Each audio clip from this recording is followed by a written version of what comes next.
nothing has done more damage to the reputation of Dark Souls 2 than MauLer's highly disingenuous then-hour critique.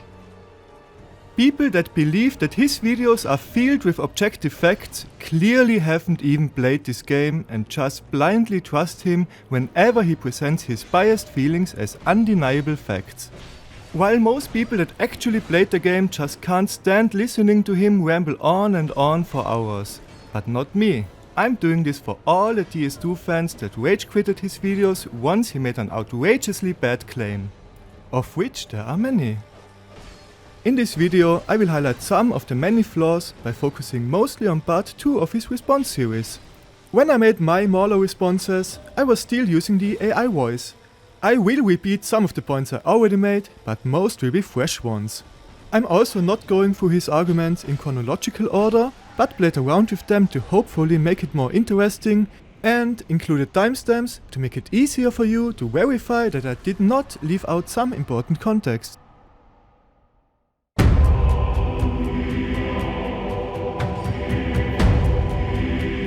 There are also more Heidi Knights in general, which is great, and something I wanted. And also they're way more aggressive. Some of them get up and go for you now, and that's a really cool thing that you just don't expect if you play the original, and that's really, really fun. This is getting ridiculous now. The Hyde Knights were removed from several spots in the original game and placed into Hyde's Tower of Flame. There wasn't a significant increase in numbers in the entire game, and again, he shows he doesn't play his own game that thoroughly.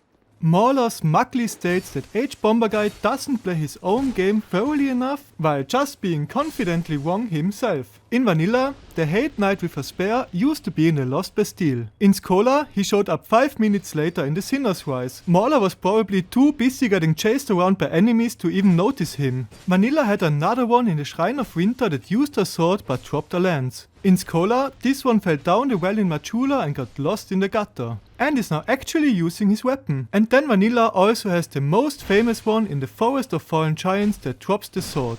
That's 3 in total. Hate's Tower alone has twice as many. But of course MauLer can't stand the idea that H-Bomber could be right, so he just has to make something up to falsely present him as uninformed. As we've seen time and time again, MauLer is neither fair to Dark Souls 2 nor to H-Bomber. He falsely presents himself as smart, intellectual and competent at his game, when he clearly fails at all 3 of those. As for the statement about their aggression, it tells us that Harris hasn't given much time to Dark Souls 2 or Scholar of the First Sin. He doesn't know how the Hyde Knights work. In the original Dark Souls 2, Hyde Knights were found in many parts of the game and would only attack you if provoked. In Scholar of the First Sin, the Hyde Knights are mostly found in Hyde's Tower. They aren't hostile aside from the 2 nearest to Ornstein's boss arena, and once you kill the Dragon Rider, they will begin to roam and aggro straight towards you if you're within their limits. MauLer does it again. He falsely presents H-Bomber as uninformed, when we've all just seen him state how they work in Scholar. More importantly, however, Harris says that they sit down and do nothing until you want to fight them on purpose with a rather smug tone. So why don't they do that on Scholar of the First Sin? Or did you forget that they aggro during that version? Examples like this are where you start to see cracks forming on his knowledge of the game, and there will be more obvious examples as we progress. MauLer cares more about presenting H-Bomber as a fool, rather than trying to make intellectually honest, well-researched and accurate statements. And also they're way more aggressive. Some of them get up and go for you now, and that's a really cool thing that you just don't expect if you play the original, and that's really, really fun. If you blindly trust MauLer, you might believe that H-Bomber actually made an awful video. But he constantly has to make complaints up in order to falsely accuse him of being wrong. I'm not trying to pour more soil onto his grave, but his video was so bloody awful. Some people have told me it might have actually been parody and that I've made a sort of mistake in responding to it as seriously as I did. But you don't understand. It doesn't matter, because my videos now exist, and they stand as a testament to what Dark Souls 2 objectively offers you. What you take from that offering is down to the person, I suppose. So I'm happy either way, and besides, the whole parody thing would actually explain a lot, and everything would make a hell of a lot more sense. But if there is one thing to take away from all of this, that H-Bomb has made an awful video. He also constantly presents his subjective feelings as objective facts to insist that Dark Souls 2 is an inherently bad game, without even considering that other people do not suffer from the same skill issues that made it frustrating to him. This has not changed my perspective that the game itself is poorly made, that all things considered drag it well below the threshold of something I could even recommend, though it is undeniable for a fan of the series to give it a shot. as it will answer your own questions in terms of where the series went and why people reacted the way they did. What I can say objectively is that with everything considered throughout my almost 10-hour series, Dark Souls 2 is a bad game. It sinks below par. It has several incompetent pieces of design throughout many of the most fundamental parts to the game. This video consists of several chapters, but their titles actually apply to a lot more of his video than just the clips that I'm addressing in these chapters. The Heidi Knights are criminally underrated. They deliberately look and fight very differently from the Black Knights of Dark Souls 1, and if you let them get up, which you should do because why else are you attacking them, they sit down and do nothing on purpose until you want to fight them, the fight is usually pretty cool. They kill me a lot, so I can't show me beating them here really easily, which would have been nice footage to have, but I'm sorry? Now we've shifted focus entirely from boss fights to a random mob that appears in very limited parts of the game. The Hyde Knights, also I'm not sure if it's Heidi, Hyde, or Hoid, or so I'm just saying Hyde because it sounds cooler. Hade's Tower of Flame lies beyond the far gate.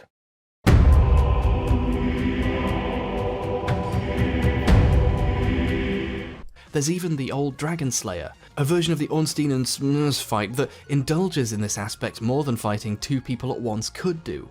Okay, so first of all, this isn't a version of Ornstein and Smo. This is Ornstein with some different moves and no second phase, just a boss fight that is relatively straightforward and telegraphed. Sure, it looks just like Ornstein and it has a lot of the same moves, but it's nothing more than that. MauLer is overanalyzing every sentence of H-Bomber Guy to an unhealthy degree.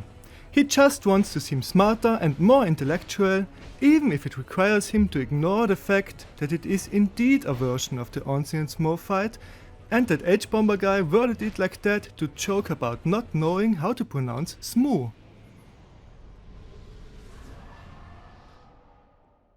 Secondly, you say that it indulges in this aspect more than fighting two people at once could do. The aspect is the whole duel thing, being against one person on equal footing. Therefore, to repeat what Harris just said, but put in simpler terms, fighting one opponent allows the player to fight one opponent, while fighting two opponents does not. He's right, though I suppose that won't explain why he just said it. He just likes to hear himself talk, which we see by him adding nothing new to the discussion by nitpicking over what this aspect refers to. Apparently, it's self-evident that it's 1 versus 1 fights against humanoid enemies. Telling me that going to be more humanoid enemies isn't really giving me any information about the enemy at all. The fights you've referenced can all be very much entertaining and engaging. Personally, I enjoyed them more so than other bosses in the whole game. I deemed them to be the best designed bosses, except for the first phase of Burnt Ivory King, but I find it odd that you didn't reference any of these fights. It's almost like you omit them on purpose. First we have the monotonous and easy fights like, I don't know, Throne Watcher and Defender. But if we go one paragraph back, MauLer complained that H-Bomber Guy did not include the Throne Duo. So, MauLer wants to have it both ways. H-Bomber Guy is simultaneously wrong for not including multi-enemy fights, but also for specifying that these kinds of fights work best against solo enemies. It's easy to overlook just how contradictory these two arguments are, because he spent so much time sharing his personal feelings about bosses he considers to be boring between them. I remember telling my friends that I'd wished there'd been a one-on-one fight with a character like Ornstein, perhaps as a mini-boss later on, and those friends played the PS3 version of 2 while I waited for it to come out on PC. The first thing they did when it came out was tell me where to go for a cool surprise over Skype, and I got the fight I'd wanted from the previous game. This, as many people are probably already aware, is an anecdote. Now, let me move on to evidence-based arguments.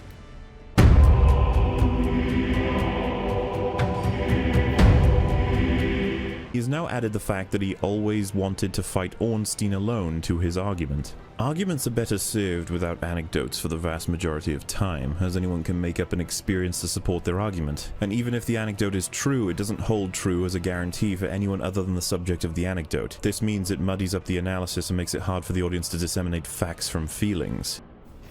And then he acts as if it's somehow wrong for H-Bomber Guy to talk about his preferences and share his experiences. And for some reason MauLer thinks that the audience will not be able to understand that these are his personal feelings. With that in mind, let us now jump back to the previous paragraph to see how MauLer supported his argument that the throne duo is boring. Yeah, I understand that you may be surprised I referenced them first in easy or monotonous boss listings, but you know me guys, I like me some evidence-based arguments, so I would like to show you Fortia approaching the Throne Watcher and Defender. Enjoy the resulting gameplay.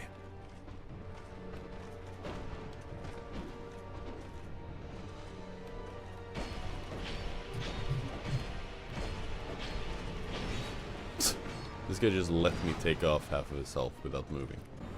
Apparently, it's not okay for H-Bomber Guy to support his argument about why he personally enjoys something with an anecdote, but it is okay for MauLer to use his friend looking up the most overpowered build and spamming a1 to support his argument that this boss fight is objectively monotonous. And there we have it. It began as an actual argument that could have been backed up by reasonable, measurable evidence and accuracy, but devolved into an experience specific to one person.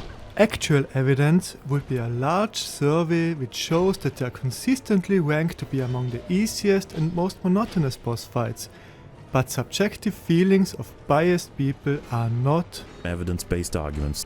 MauLer likes to falsely present himself as an intellectual gamer that only cares about objective facts. But when I am discussing measurable functionality and the effectiveness of a project and its aspects, your feelings aren't relevant. The fact is, by any reasonable and objective evaluation, this game falls short, because if it doesn't, then hardly any games do. Because you have to really think to yourself, if you are going to argue why DS2 is actually an amazing game, then make sure your argument doesn't involve feelings, because I don't have time for them. Something that is monotonous is very boring because it has a regular, repeated pattern which never changes. By any objective metric, a boss fight against two enemies that goes through several phases is far from a good example of monotony.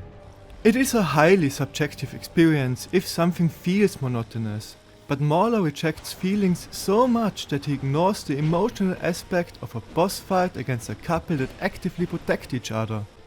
Like, is he just gonna stand there forever, or is he gonna get resurrected? Oh, he just stays until she dies.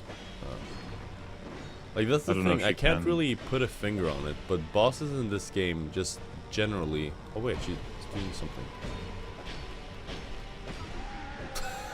I took off all of her health. This isn't some subjective experience. Throne Watcher and Defender are pitiful bosses, but they are usually approached as a first phase to a larger boss fight. New players will not know that it is safe to attack her while she is sacrificing herself to revive her partner. And most players will also not have the necessary damage per second to defeat her as easily as 40 did with the highest DPS build. MauLer insists that it is not a subjective experience, but it is. But they aren't alone in a list of incredibly monotonous and easygoing bosses. We have the Last Giant, Executioner's Chariot, the Rotten, the Covetous Demon, Uldia, the Giant Lord, the Ancient Dragon, the Old Iron King, and Nashandra. He judges bosses on such a one-dimensional scale that even some of the most cinematic boss fights get labeled as boring. I think we can all agree that it would not be fair to mischaracterize Sif as being monotonous just because he only has a few very easy to dodge moves. These fights all involved you essentially wailing on a target and waiting for them to finally make a move that could be avoided very easily by one roll, or sometimes even simply walking, only to continue hacking away. But I find it odd that you didn't reference any of these fights. It's almost like you omit them on purpose. That's not to say that's the only kind of boss fight though. Like in Dark Souls, there are plenty of different kinds of fight breaking up the monotony against bigger bosses like the Last Giant. MauLer accused him of omitting those bosses on purpose, even though H-Bomber Guy did mention several of them just a few minutes later. But it seems like Harris is going to try and focus far away from the weaker bosses of Dark Souls 2 to draw as much attention away from any flaw to paint a picture. MauLer acts as if it's an undeniable fact that these bosses are objectively flawed, even though he himself is the one that is painting a picture by labeling several cinematic fights as monotonous by ignoring that there's more to boss fights than just the difficulty. It's like he can't even imagine that other people could enjoy those fights for their atmosphere and scale. And eventually meet the ancient dragon, who's also not interested in fighting you. He gives you the Ashen Mist Heart, which lets you journey into the memories of giants from the old War Vendrick fort. You get to see a lot of the damage that you encounter in the main path happening. It's really neat. Killing the Giant Lord lets you face Nashandra, Vendrick's queen at the Throne of Want. MauLer is hyper-analyzing every sentence so much that he loses track of the bigger picture. Despite him claiming otherwise, H-Bomber did not focus far away from the Giant Lord. He actually pointed out how much he enjoys seeing the war happen. The presentation of this fight elevates it far above being boring. But I guess that this aspect is too emotional for someone that doesn't even realize why the Hollow soldiers were attacking the trees.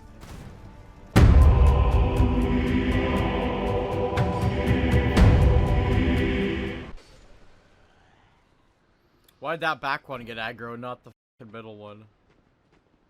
Where are you going? Where's he going?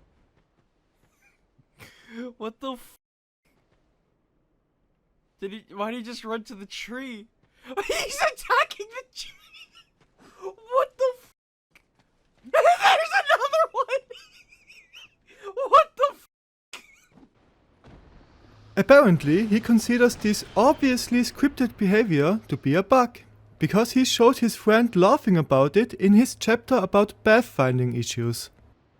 Sure, if you are just playing the game with the intention of hating on it, you will miss how well this integrates the lore into the world itself. These Hollow soldiers suffered so much in the war that they are still fighting the literal forest of fallen giants.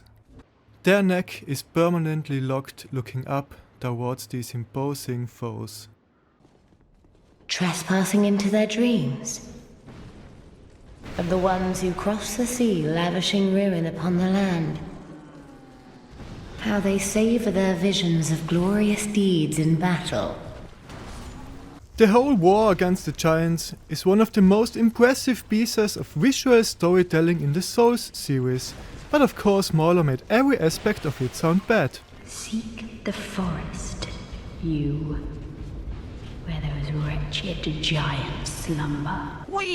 Anyone that actually immerses themselves in this game will quickly understand the significance of the Hollows hitting the corpses of their slain enemies. But they aren't alone in a list of incredibly monotonous and easygoing bosses. We have the Last Giant, Executioner's Chariot. Another boss that he presents as self-evidently bad is the Executioner's Chariot. But it seems like Harris is going to try and focus far away from the weaker bosses of Dark Souls 2 to draw as much attention away from any flaw to paint a picture. There's unique one-of-a-kind fights like the one with Scorpioness Najka, who visually resembles Quelaag but is a very different kind of fight. But there's all kinds of, there's the Royal Rat Vanguard, there's the Congregation, there's the Covetous Demon, there's Mr. Chariot. This is once again a boss that H-Bomber did mention in his defense, despite MauLer listing him as one of the bosses that he omitted on purpose. But I find it odd that you didn't reference any of these fights. It's almost like you omit them on purpose. First we have the monotonous and easy fights. 20 minutes later, MauLer actually got to the part where H-Bomber mentioned this boss. But of course, this did not make him go back and retract the accusation that H-Bomber omitted this boss. But after that, he tried to slip some of the most egregiously bad bosses in the game right past the conversation. He mentions the Executioner's Chariot in a jokey way, which mechanically is more of an environmental boss with a simplistic hack and slash finish, but the arena was aesthetically cool, I guess. This atmospheric torture dungeon is far from being boring. In fact, the Chariot is one of the best gimmick fights in the series. I also liked the bait and switch where you assume that you will be fighting the Executioner himself, but then learn that the horses have been pulling all the strings. The way he presented this boss as obviously severely flawed several times just does not feel like a fair assessment to me. But I guess that's what you can expect from someone that considers anything that's fun to be a bug. I don't know. That's not a mechanic. That's more like visual. Oh, it's a performance thing. I'm having a foot race with this zombie. You can't beat me. I am faster than you. Where's he running off? In his Assorted Bugs chapter, he showed this hollow, even though it should be perfectly obvious that he's scripted to run away. He just really seems to enjoy falsely presenting things as flawed. The old Iron King used to relentlessly hunt the undead, to let the chariot torture them endlessly. The running hollows bring the lore to life, and they are also fun to catch as they are guaranteed to drop something.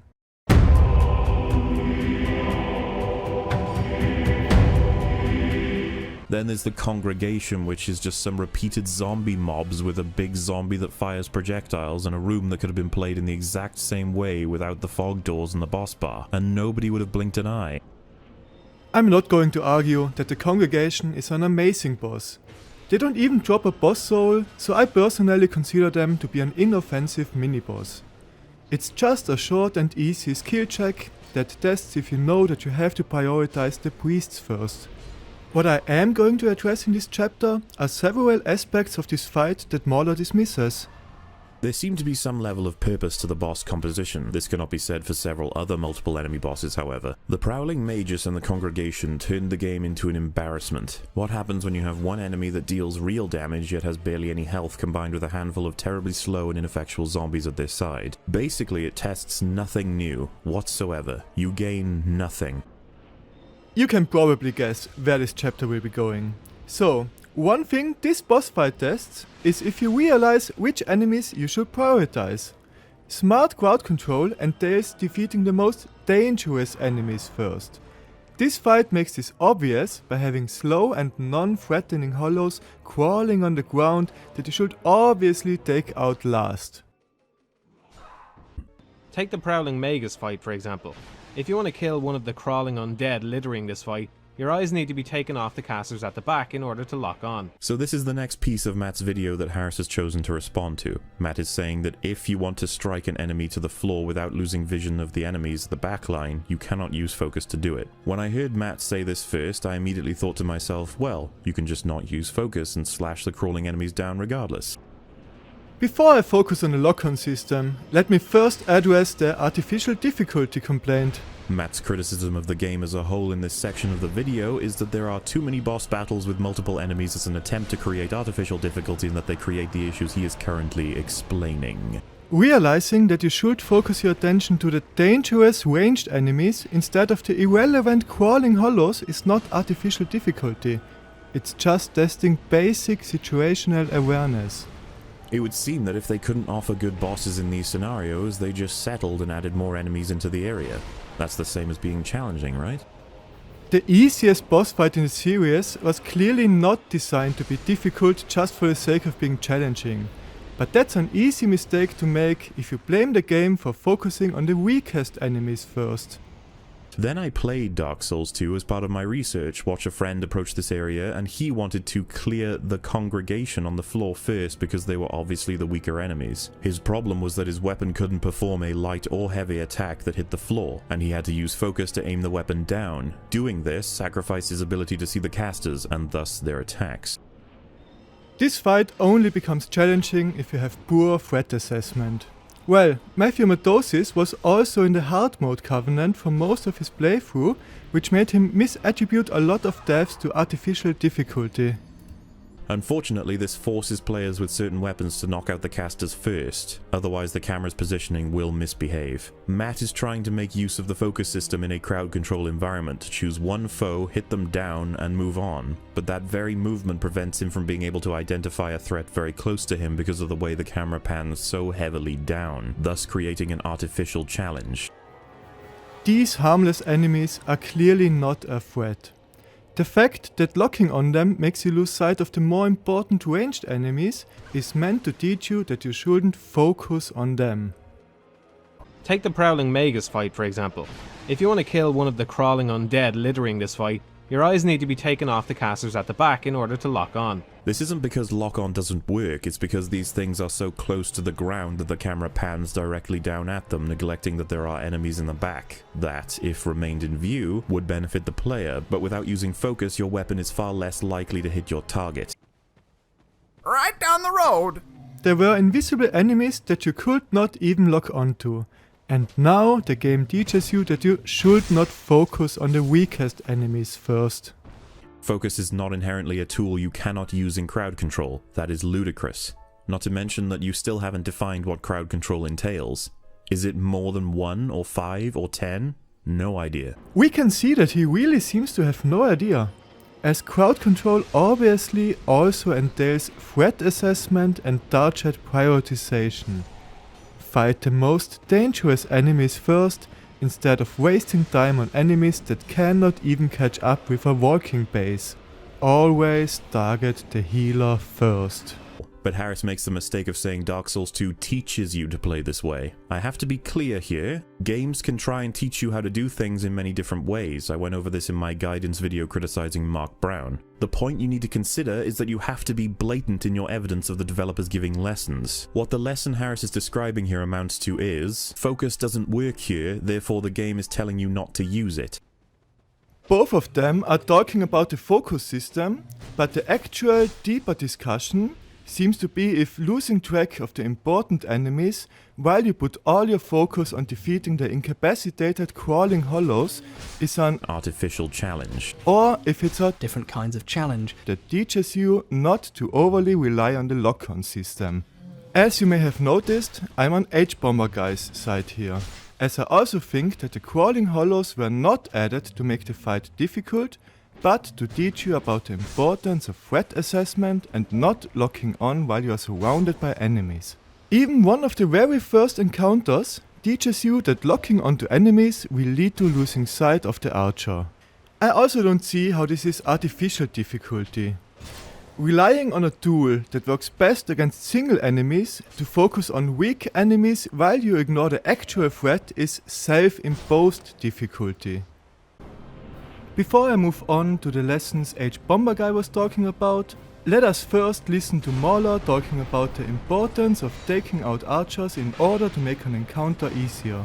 Archers in the previous games cover a huge amount of encounters, but the very first one you're likely to encounter in a set-piece-like scenario offers the chance of taking it out first or last, depending on your preference, and this is in many points of the game, as well as moments in which you are far more benefited to recognize that they should be taken out first to make the encounter easier, which is actually variety, to reward the player for recognizing a beneficial path over another feasible, yet less profitable path. That, in a nutshell, is From Software gameplay, going all the way back to choosing when the best time to heal is. You have to recognize your environment and work with it. Like an example of when the game is teaching you something without you realizing it, and how subtlety is better, etc. If he had applied this line of thinking to DS2 as well, he would have probably enjoyed it more. I mean, some players may or may not have learned it, every player is different, but perhaps you would this time around. This isn't just a tedious killing of the archers for no other reason than being forceful, they want you to appreciate your surroundings. Let's move on to the lessons H-Bomber Guy was talking about. Take the Prowling Magus fight, for example. If you want to kill one of the crawling undead littering this fight, your eyes need to be taken off the casters at the back in order to lock on. Ah, you see, here's your problem. Matthew makes the supposedly obvious criticism that locking on makes it hard to see your enemy, so the fight isn't well designed, or fights against groups are inherently bad in this type of game or something. But why would you lock on? To teach you that in this world, sometimes focusing down on a specific individual is a mistake. Matthew didn't like Dark Souls 2 as much because he didn't learn this lesson and kept trying to play it the exact way he played the previous two. He then asks, why would you lock on? As I said earlier, Harris does not know his game well enough. He doesn't know that there are several weapons in Dark Souls 2, including the S-Stock and the Rapier, that cannot strike these enemies with the standard light and heavy attacks and require focus to be able to hit them. You almost always have to use focus if you want to hit a crawling undead with a light or heavy attack using these weapons, and it'll drive your camera away from the enemies in the back. This is why you want to use lock on. Or, like H-Bomber Guy said, this is the game teaching you not to lock onto them. The focus system is a situational tool which you should learn to utilize correctly for the harder group fights at the end of the game. The lock-on system is a tool to be utilised carefully, just like every other ability and mechanic. Matt found the lock-on function was bad in this scenario and concluded that it was a flaw with the game. The challenge in this boss fight, like with the rats, is to avoid getting swarmed and put into a bad situation, to keep track of yourself and navigate carefully. If you locked directly onto one of the enemies, you would have a problem, and that means you don't do that. Okay, Harris, you open here with telling Matthew Matosis that the lock-on tool is to be utilized carefully. You're telling Matthew Matosis that there are elements in the game that need to be utilized carefully. H-Bomber Guy showed several examples of him not using it carefully, so MauLer's point here just looks like an appeal to authority fallacy. Arguably, the main lesson you're taught as early on as the first real areas is that enemies are attacking from all over the place, and you ought to keep your wits about you more than just pressing the button that focuses on one person and hoping for the best. The lock-on system is a tool to be utilised carefully. The challenge in this boss fight, like with the rats, is to avoid getting swarmed and put into a bad situation. So, now let us check if he follows his own advice. Lastly, in this section, Harris says you don't lock on in a fight against multiple enemies. That is not true, as Harris proves in his own video. If we can slow this down, he is under attack and uses focus to knock out one rat easily when he is given the opportunity. We have already seen several moments of Harris proving himself wrong in his video, but I will continue to point some of them out so that you can catch the most important ones. H-Bomber Guy used it to aim a jump attack in the direction of all the enemies, while talking about using it carefully to avoid getting swarmed. He obviously doesn't mean that you should never use it in a group situation at all, but that you should not use it if it means losing sight of enemies surrounding you. He introduced this lesson using nuanced wording by saying that you should use it carefully, so even if he asks in the next paragraph, Why would you lock on? we still know that it does not mean that you should never use it if there's more than one enemy. Arguably, the main lesson you're taught as early on as the first real areas is that enemies are attacking from all over the place, and you ought to keep your wits about you more than just pressing the button that focuses on one person and hoping for the best. This is a game that prides itself on expecting you to look where you're going, even as far back as the first game, with the guy hiding behind the doorway and people hiding in corners even all the way over in Bloodborne. So Harris starts using some wobbly language again, not to mention that if you slow down Harris's clip, he cut it just too long and shows that even he, in the battle that he apparently learned to not use focus, used focus. Once again, he was using focus in a situation where he no longer was in any danger of getting swarmed to look in the direction of all the remaining enemies. This is not the gotcha MauLer thinks it is, as H-Bomber Guy is using it the way he recommends, carefully. I think you may be getting the point here. You don't need to stop using focus the second there is more than one enemy. The mechanic itself is far more nuanced than that. H-Bomber Guy himself utilized it carefully during fights, for example to aim jump attacks. He presented this lesson with more nuance that showed that he does not think that there are no beneficial moments to use it during multi-enemy encounters. The lock-on system is a tool to be utilised carefully, just like every other ability and mechanic. Matt found the lock-on function was bad in this scenario and concluded that it was a flaw with the game. The challenge in this boss fight, like with the rats, is to avoid getting swarmed and put into a bad situation, to keep track of yourself and navigate carefully. If you locked directly onto one of the enemies, you would have a problem, and that means you don't do that. Dark Souls 2 uses fights like this, and a generally different sort of level design, to teach you that in this world, sometimes focusing down on a specific individual is a mistake. Matthew didn't like Dark Souls 2 as much because he didn't learn this lesson and kept trying to play it the exact way he played the previous two. Yeah, I feel like there was a little bit more nuance than just never using it when there's more than one enemy.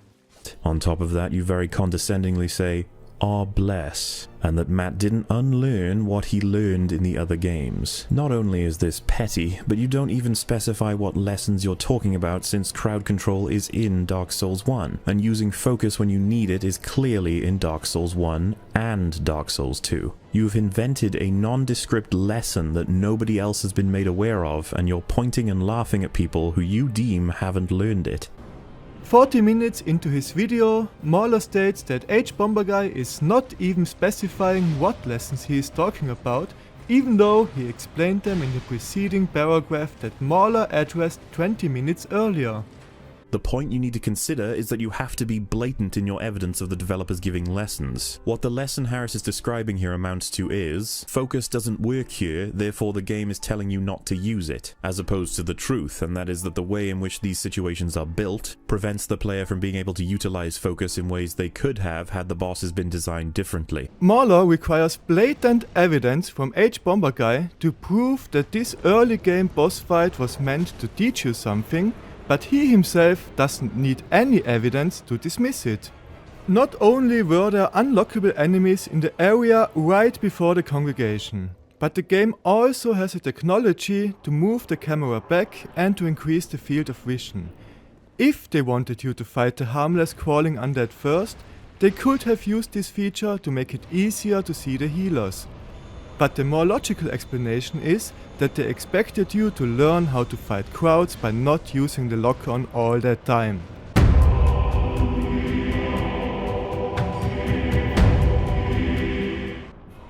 This chapter will rely heavily on the following context. It feels to me like difficulty was a big focus in Dark Souls 2, which is a crucial misunderstanding on the part of the new directors of this game. The most obvious way this has been misunderstood, however, is with the boss fights. In Dark Souls 2, I got the impression the developers were asking themselves, how can we make this fight difficult? Whereas the question they should have asked is, how can we make this fight interesting? This all might have been fine, except it doesn't play to the series' strengths whatsoever. The mechanics of the Souls games are built for one-on-one engagements, thanks to its slow attack animations which are uninterruptible once they start, and a lock-on camera which focuses heavily on a single foe. I found myself having to repetitively run up and down the arena so I could keep both of them on screen, feeling like I was fighting the controls more than the bosses themselves. Even during engagements where the camera works well, such as the Throne Watcher, Looking Glass Knight and Ruin Sentinel fights, the gameplay suffers heavily from the multi-boss setup. To me, this sounds like he is not the biggest fan of bosses with multiple enemies. So, how did MauLer summarize this chapter? Matt is criticizing one of the 12 boss battles in which there are multiple enemies, and how in certain instances the lock-on feature doesn't operate in favor of the player as it would in others, thus concluding this boss battle in particular, as well as certain other ones, to be poorly designed in relation to the base mechanics of the game. Okay, so MauLer states that Matthew considers these boss fights to be poorly designed. Thus concluding this boss battle in particular, as well as certain other ones, to be poorly designed in relation to the base mechanics of the game. I use very similar tactics as Matt while also agreeing with his criticisms. I don't consistently die in these boss fights, in fact they're usually quite easy. Similarly to Matt, I simply believe they're poorly constructed. So it should be no problem if Bomberguy states the same thing, right? This clip is meant to show how bad the lock-on system is in two-person fights, and therefore how poorly designed this fight is for putting this guy all the way over there. Of course not. Harris says this clip from Matt is meant to show how bad the lock-on system is in two-person fights, when in reality this is Matt's section on criticism of bosses. He is saying that this boss doesn't play to the series' strengths, which are the focus system and the slow, meticulous combat. This is evidenced by the fact that you cannot use focus to aim your attacks while also being aware of your enemy, which is important to many players because of the difficulty it sometimes brings to hit the enemies without focus. Then you say that Matt is claiming that the fight is strictly poorly designed, which he never said. It's not in the clip you provided, nor is it in his video. Let us listen to this again. Thus concluding this boss battle in particular, as well as certain other ones, to be poorly designed in relation to the base mechanics of the game. Similarly to Matt, I simply believe they're poorly constructed. This is okay, but somehow this? This clip is meant to show how bad the lock-on system is in two-person fights, and therefore how poorly designed this fight is for putting this guy all the way over there. Is problematic, even though both express the same idea. Then you say that Matt is claiming that the fight is strictly poorly designed, which he never said. It's not in the clip you provided, nor is it in his video. MauLer himself used the same wording. Both claimed that Matthew considers this fight to be poorly designed because of the focus system. But it gets worse. Matt found the lock-on function was bad in this scenario and concluded that it was a flaw with the game. No. Matt is criticizing one of the 12 boss battles in which there are multiple enemies, and how in certain instances the lock-on feature doesn't operate in favor of the player as it would in others, thus concluding this boss battle in particular, as well as certain other ones, to be poorly designed in relation to the base mechanics of the game. Matt's criticism of the game as a whole in this section of the video is that there are too many boss battles with multiple enemies as an attempt to create artificial difficulty and that they create the issues he is currently explaining. Comparatively, what you said, Harris, is yet another straw man. I don't see how this is a strawman argument, as they simply use different words to express the same idea. Bomberguy said that Matthew Medosis called it a flaw, while MauLer says that he called it artificial difficulty. Tomato potato. Harris then says that Matt might mean to say that fights against groups are inherently bad in Dark Souls, which again is a tired misrepresentation, and we're not even minutes into bringing in Matt's video. Is it really a tired misrepresentation to shorten it to bad when he is arguing that it creates artificial difficulty by not playing to the series' strengths? Even during engagements where the camera works well, such as the Throne Watcher, Looking Glass Knight and Ruin Sentinel fights, the gameplay suffers heavily from the multi-boss setup. You need an extreme amount of patience to get through any of these bosses in a safe manner. I don't see how it's a gross misrepresentation to state that Matthew considers Fights against groups are inherently bad in this type of game or something. when he spent several minutes explaining why he does not like those kinds of fights. The most obvious way this has been misunderstood, however, is with the boss fights. The point here is that Matt believes that they wanted to make the bosses and random encounters difficult at all costs, even if it means positioning the enemies that were counter to the focus system that was in place. That is what he's referring to with the Dragon Riders, but now Harris has twisted the analysis to mean that the lock-on system doesn't work. This is another straw man. Harris has seen the entire video from Matthew Matosis. He would have edited these pieces together. We know that he's doing this on purpose. Where exactly was the strawman in this argument? I don't get it. This clip is meant to show how bad the lock-on system is in two-person fights, and therefore how poorly designed this fight is for putting this guy all the way over there. This is a valid summary of Matthew's argument. You want to avoid attacks from both of them while periodically damaging one of them, but in order to do so you need to lock onto one and position yourself in such a way so you can see the other. This could have been mitigated by better audio cues on the bow as it's loaded and fired, but this is seriously overshadowed by the music.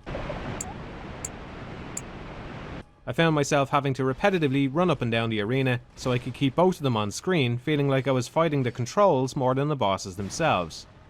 Even during engagements where the camera works well, such as the Throne Watcher, Looking Glass Knight and Ruin Sentinel fights, the gameplay suffers heavily from the multi-boss setup. Matthew Matosis did in fact use that clip to show that the lock-on camera does not work well in multi-enemy encounters.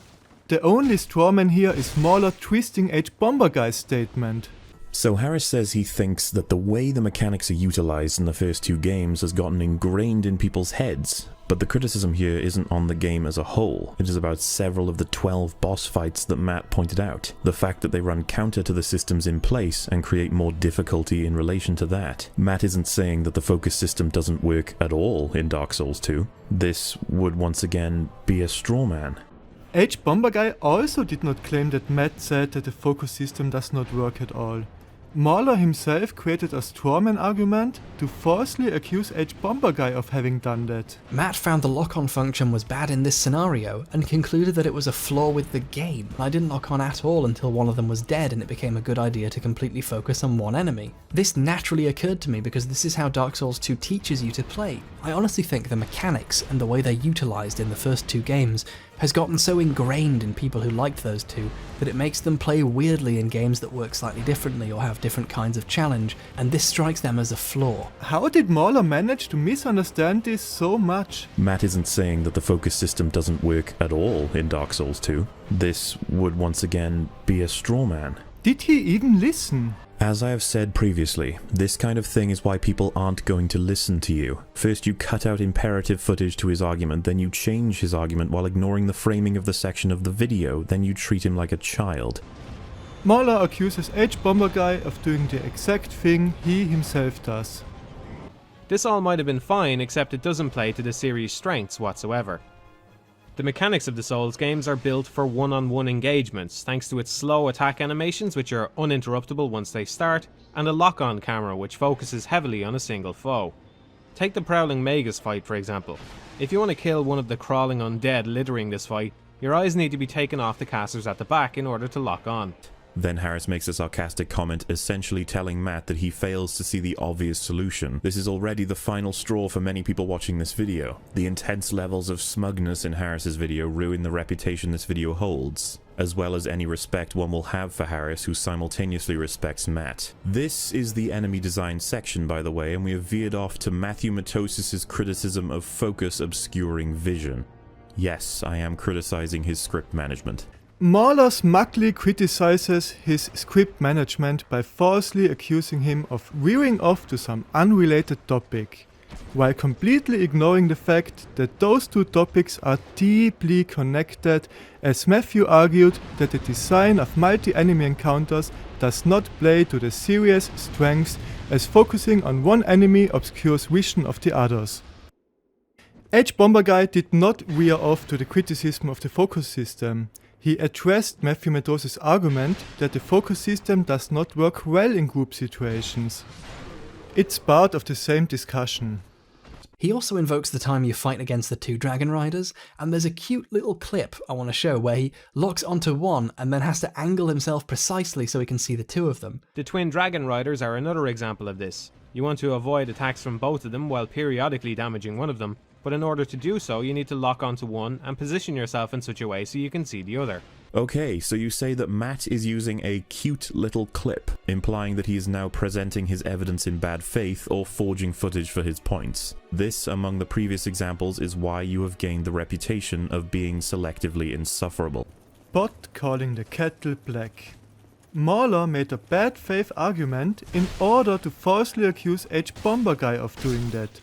Cute little clip was meant to make fun of his skill issues, but clearly not to imply that he is forging footage. So you say that Matt is using a cute little clip, implying that he is now presenting his evidence in bad faith or forging footage for his points. This is again the problem of MauLer responding to an individual sentence and ignoring the context that clearly explains the meaning. But in order to do so you need to lock onto one and position yourself in such a way so you can see the other. This clip is meant to show how bad the lock-on system is in 2-person fights, and therefore how poorly designed this fight is for putting this guy all the way over there. But the thing is, you could just not hit the lock-on button. I got some criticism on my last video that it's wrong to say it's possible to play a game wrong, and there's a lot of ways of playing Dark Souls, and they're all equally valid if that's how the player wants to do it. And yeah, kinda, but all I can say is I can definitely see why Matthew Matosis and other critics had a less good time with Dark Souls 2 if this is how they approached it. This looks a whole lot like playing the game wrong and blaming the game for it. MauLer willingly misunderstood the meaning of cute little clip. Which is a real shame because that's not how debates work, or how language works. LOL. Though it would appear that he has learned his lesson here by admitting there are many ways of playing Dark Souls and they're all kinda valid. Only he didn't learn his lesson because he completely backtracks on that statement in the one that follows, claiming that the way Matt is playing the game looks like playing the game wrong. He is still stubbornly in the camp that you can play Dark Souls wrong. And when MauLer addresses this part of the argument, he once again misunderstands his words to falsely accuse him of backtracking from his statement. H-Bomber cited the criticism to his last video that stated that there are lots of equally valid ways of playing Dark Souls.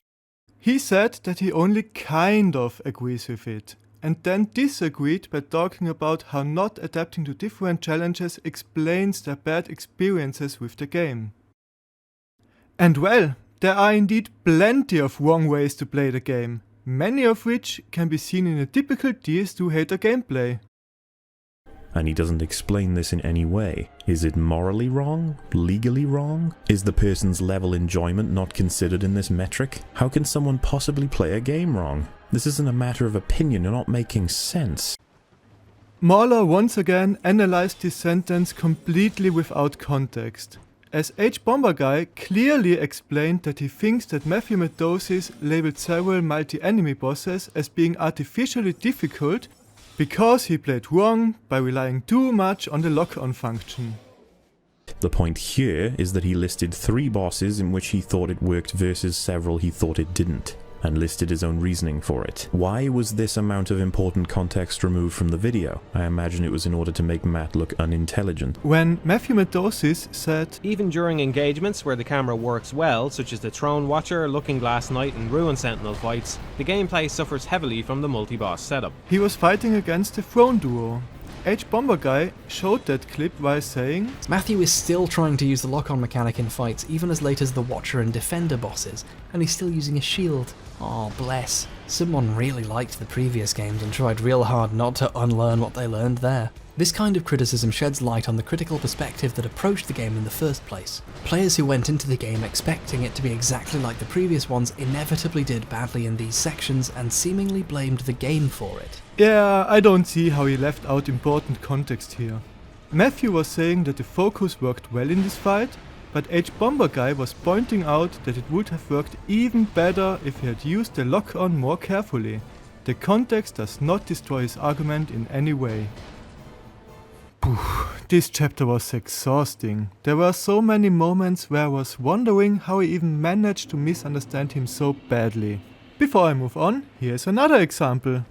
The first lessons you truly learn in the first real area would be in things betwixt on all of the tutorial stones. Because if real means something that provably exists as guidance, then the tutorial counts. Complaining about wording instead of paying attention to the meaning is such a weird phenomenon in MauLer's critique. First real area obviously refers to the first area after the tutorial. That's how everyone uses these words. If he meant the first area, he would not have used the specifier real.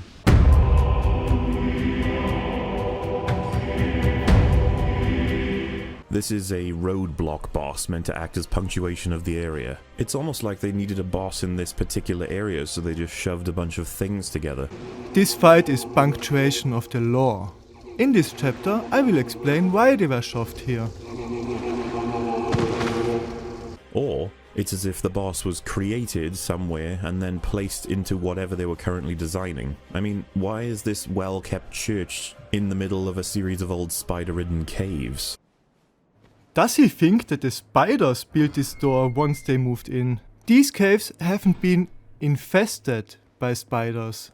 The peasants of Duke Zeldora built these caves as artificial breeding grounds.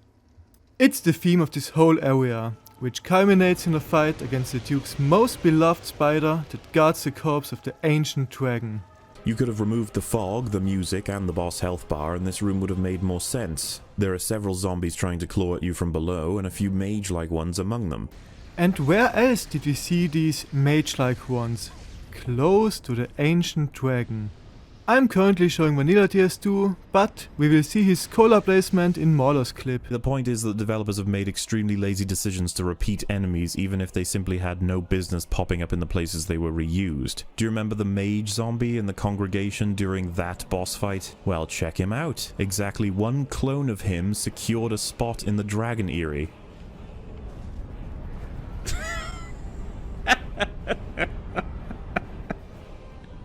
It was sliding, I was like, whee! What the fuck is he doing there? The plot thickens. First, there were those mages close to the corpse of the real one, and now there's another one close to the fake ancient dragon that was created by Aldia. This is not laziness. This is leaving breadcrumbs to explain the lore. But they made it a boss fight to add to the ever-growing marketable list of bosses. It would be like making the Randy spellcaster and the set of zombies in Undead Parish a boss. It doesn't make sense.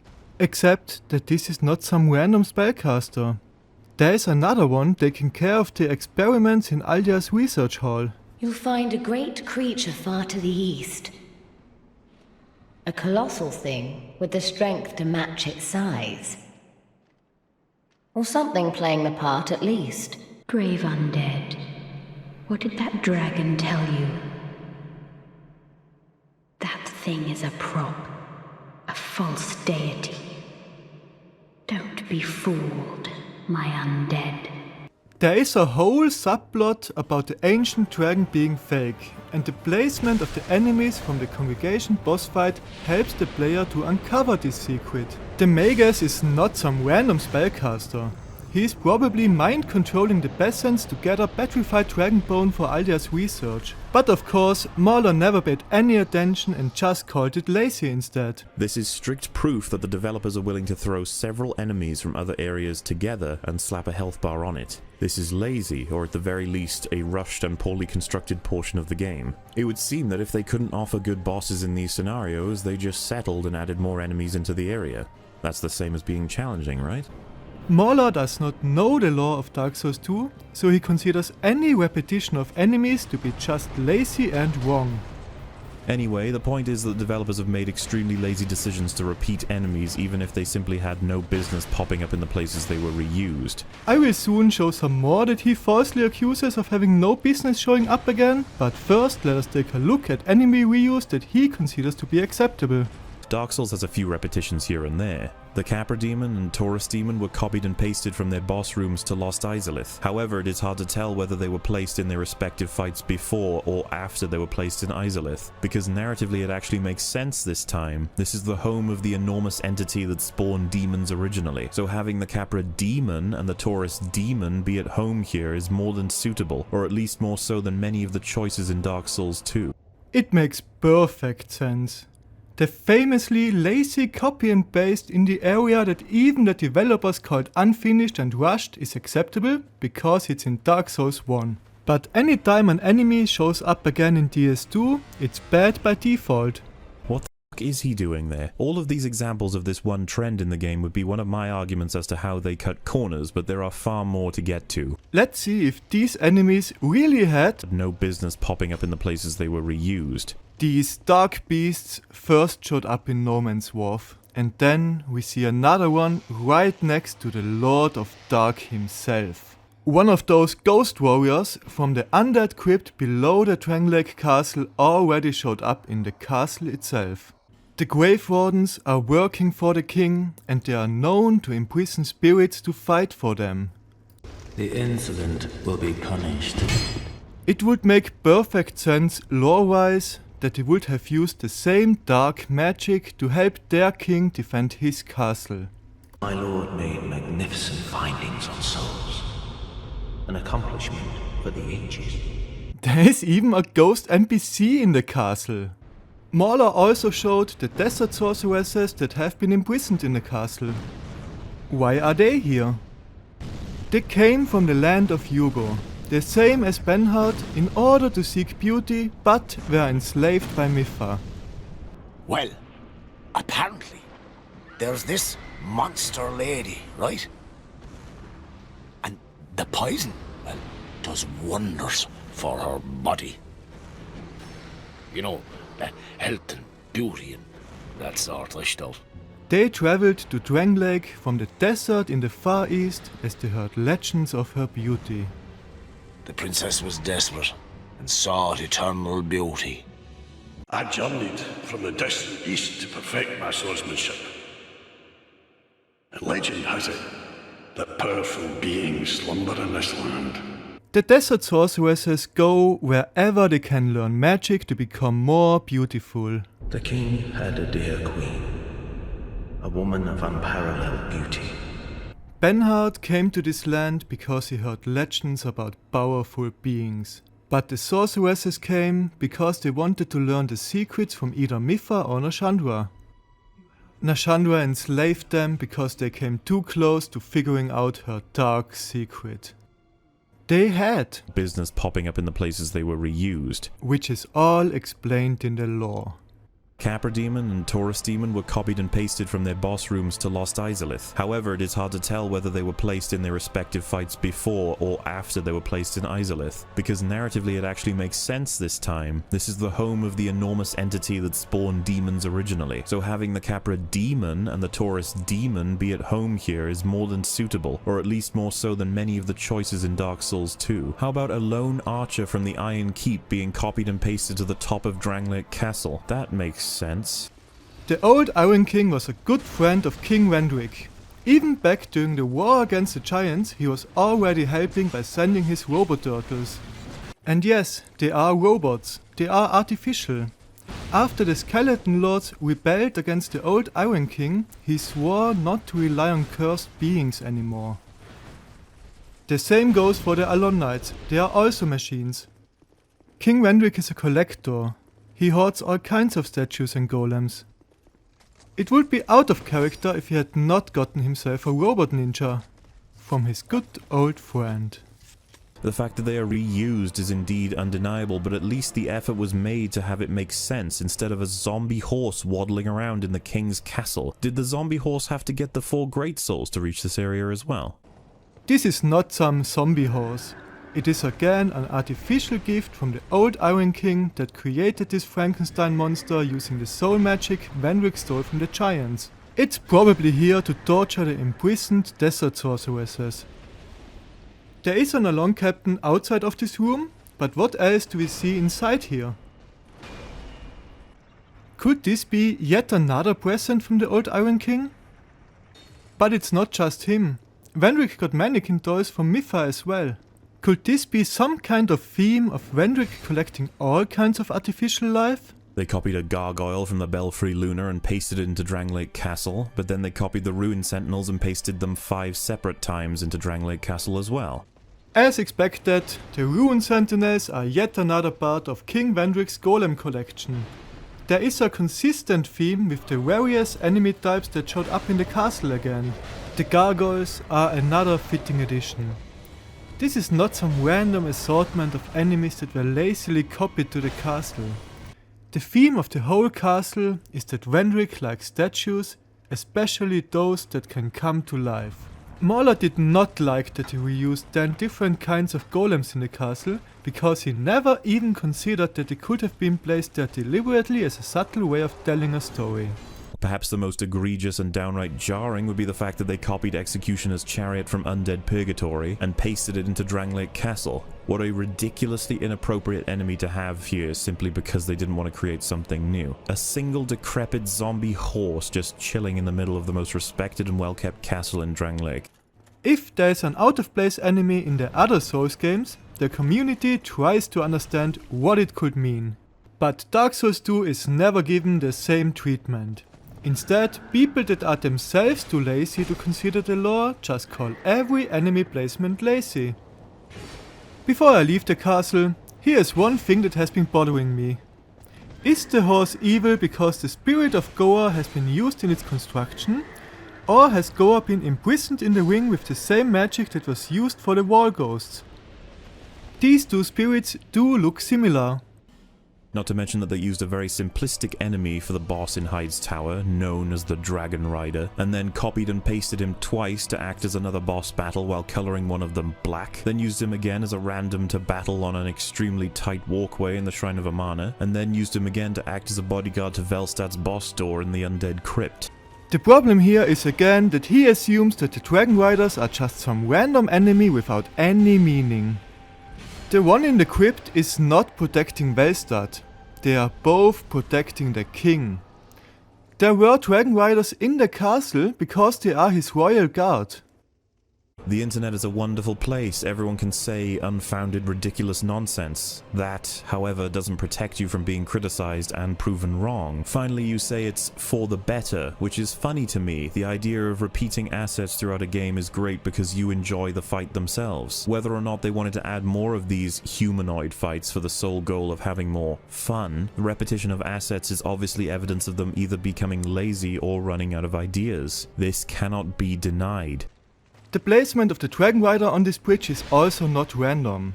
It was supposed to make you question why one of Vendrick's highest ranking soldiers is protecting this locked door. The fact that a relatively important enemy was placed here helps you to remember to check out this door later again. And it lets you discover how to open it once you understand the connection between this Dragon Rider and the one that is defending the king. This is not some lazy copy and paste because they ran out of ideas. The idea of this lore-accurate placement is to tell the story of how Vendrick locked away his soul from Nashandra. Copy and pasted the Flexile Sentry from No Man's Wharf over to Sinner's Rise. The first Flexile Sentry was on the boat that takes prisoners to the Lost Bastille. The next one was right in front of the most important prisoner. There is again an obvious lore reason for their placement. There are also 2 more of them in the Eleum Lois DLC that I want to take a closer look at. Because narratively it actually makes sense this time. This is the home of the enormous entity that spawned demons originally. So having the Capra demon and the Taurus demon be at home here is more than suitable, or at least more so than many of the choices in Dark Souls 2. The point is that developers have made extremely lazy decisions to repeat enemies even if they simply had no business popping up in the places they were reused.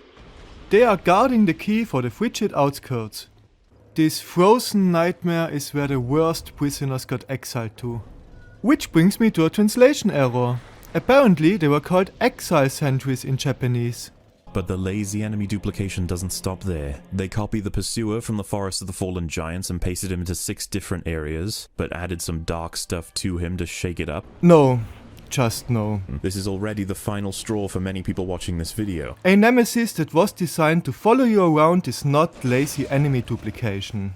Whether or not they wanted to add more of these humanoid fights for the sole goal of having more fun, the repetition of assets is obviously evidence of them either becoming lazy or running out of ideas. This cannot be denied. In this case, it is easy to deny. You can see the faces and weapons of undead he defeated, so it's obvious that he was designed with a narrative in mind. However, it is hard to tell whether they were placed in their respective fights before or after they were placed in Izalith, because narratively it actually makes sense this time. MauLer makes him out to be a flaw, even though he is a fan favorite, but I can definitely see why. And far more frustrating, but rather than describing them all in detail, let me pick one, just like he did. There is an area just to the right of Macduff in Dark Souls 2 that spawns you just about 6 dogs, 2 archers, and a pursuer. Bear in mind that the pursuer may be a boss that you haven't even fought at this point. Using my ranged build, which would be the most beneficial here for the archers, I had a seriously large amount of trouble being able to take out surrounding spam before I could even think about the boss. The world's first melee-only ranged build. I already outdamage him while using a +1 fire longsword with minimal stats, so it has to be unupgraded. With a one-handed rolling attack, he dealt 121 damage, for a combined 254 with the follow-up R1. At minimal strength and dex, it would take 27 intelligence to deal the same damage. He dealt 630 damage with 2 great soul arrows. But at 27 intelligence, a +8 staff is not quite strong enough. And with base stats, a +10 is too strong, so it has to be +9. This means that the only build that makes sense is that he had 17 intelligence with a total of 36 strength and dex. It's just weird that he was primarily using an unupgraded weapon. He's right next to Macduff and he's wearing the Seldora set. He could have easily got it to +6 at least. This would have made it much easier. This looks a whole lot like playing the game wrong and blaming the game for it. I guess this is a good moment to move on to the next chapter.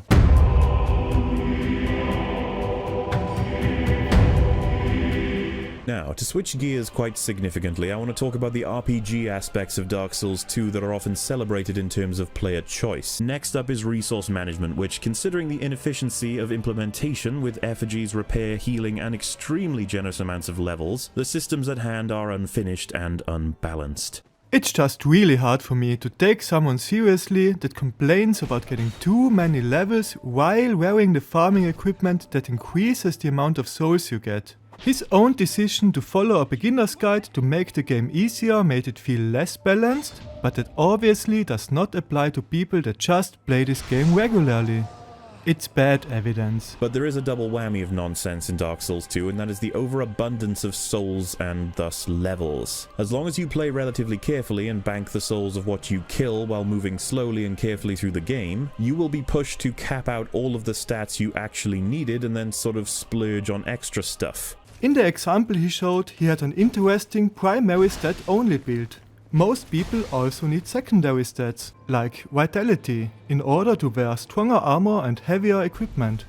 Less damage taken and higher boys are a great way to decrease frustration.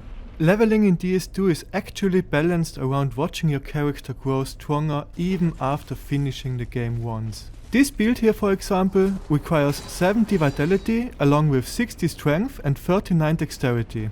It takes until late in New Game Plus to become viable. Next up, there's Attunement. Every mage build needs it as it regulates spell slots, casting speed and also agility. Mage builds also see themselves growing stronger until late in New Game Plus. Like you get the last spell slot at 75. And there's always the allure of a dark build, which has high requirements for both intelligence and faith. But of course, there's also another important stat. We covered how ADP is a monkey wrench in terms of localizing a player's choice to one from many. Yes, ADP is important, but actually not so important that every build needs it. Tanky shield builds and ranged builds have other ways of avoiding damage. Builds that primarily rely on dodging need it, but even then, 15 ADP for good rolls or 25 adaptability for easy rolls is still less investment than tanks or mages need for their respective secondary stat. And his argument that it localizes players' choice from many to one also seems to ignore that the sheer variety in options for the player is undeniable and something that other games of the same genre can't come close to boasting. among Soulsborne games, Dark Souls 2 undeniably had the highest build variety until Elden Ring came along. Even though melee-only no shield builds had to put 10 levels into ADP. Just like how many builds also invest a bit into vitality for better rolls and faster stamina recovery, and a bit into attunement to get the first spell slot, for example for weapon buffs. In DS2 you can not only level up your damage type, you also get to pick which damage mitigation you want to focus on. Tank, range or dodge. The choices are there, even if MauLer acts as if every build needs high ADP. Iframes, as I said, are now tied to a levelable statistic called ADP. At base, you can have as low as 85 agility on certain builds, which amounts to 0.1667 seconds of invincibility frames, which is just over a third of what you would expect from Dark Souls 1. It's good that he checked the wikis, but that data was just based on wild estimates. Unless you use glitches to skip the character selection, the lowest amount of iframes you can actually get is 7 if you start with the bandit. The wikis are also wrong about Dark Souls 1, where they stated a range from 9 iframes on a fat roll to up to 15 on a ninja flip, but actually all rolls have 11 iframes and the flip 13. MauLer stated that at the lowest you get about a third of what you would expect from DS1, but the lowest is actually only a third less than a fast roll.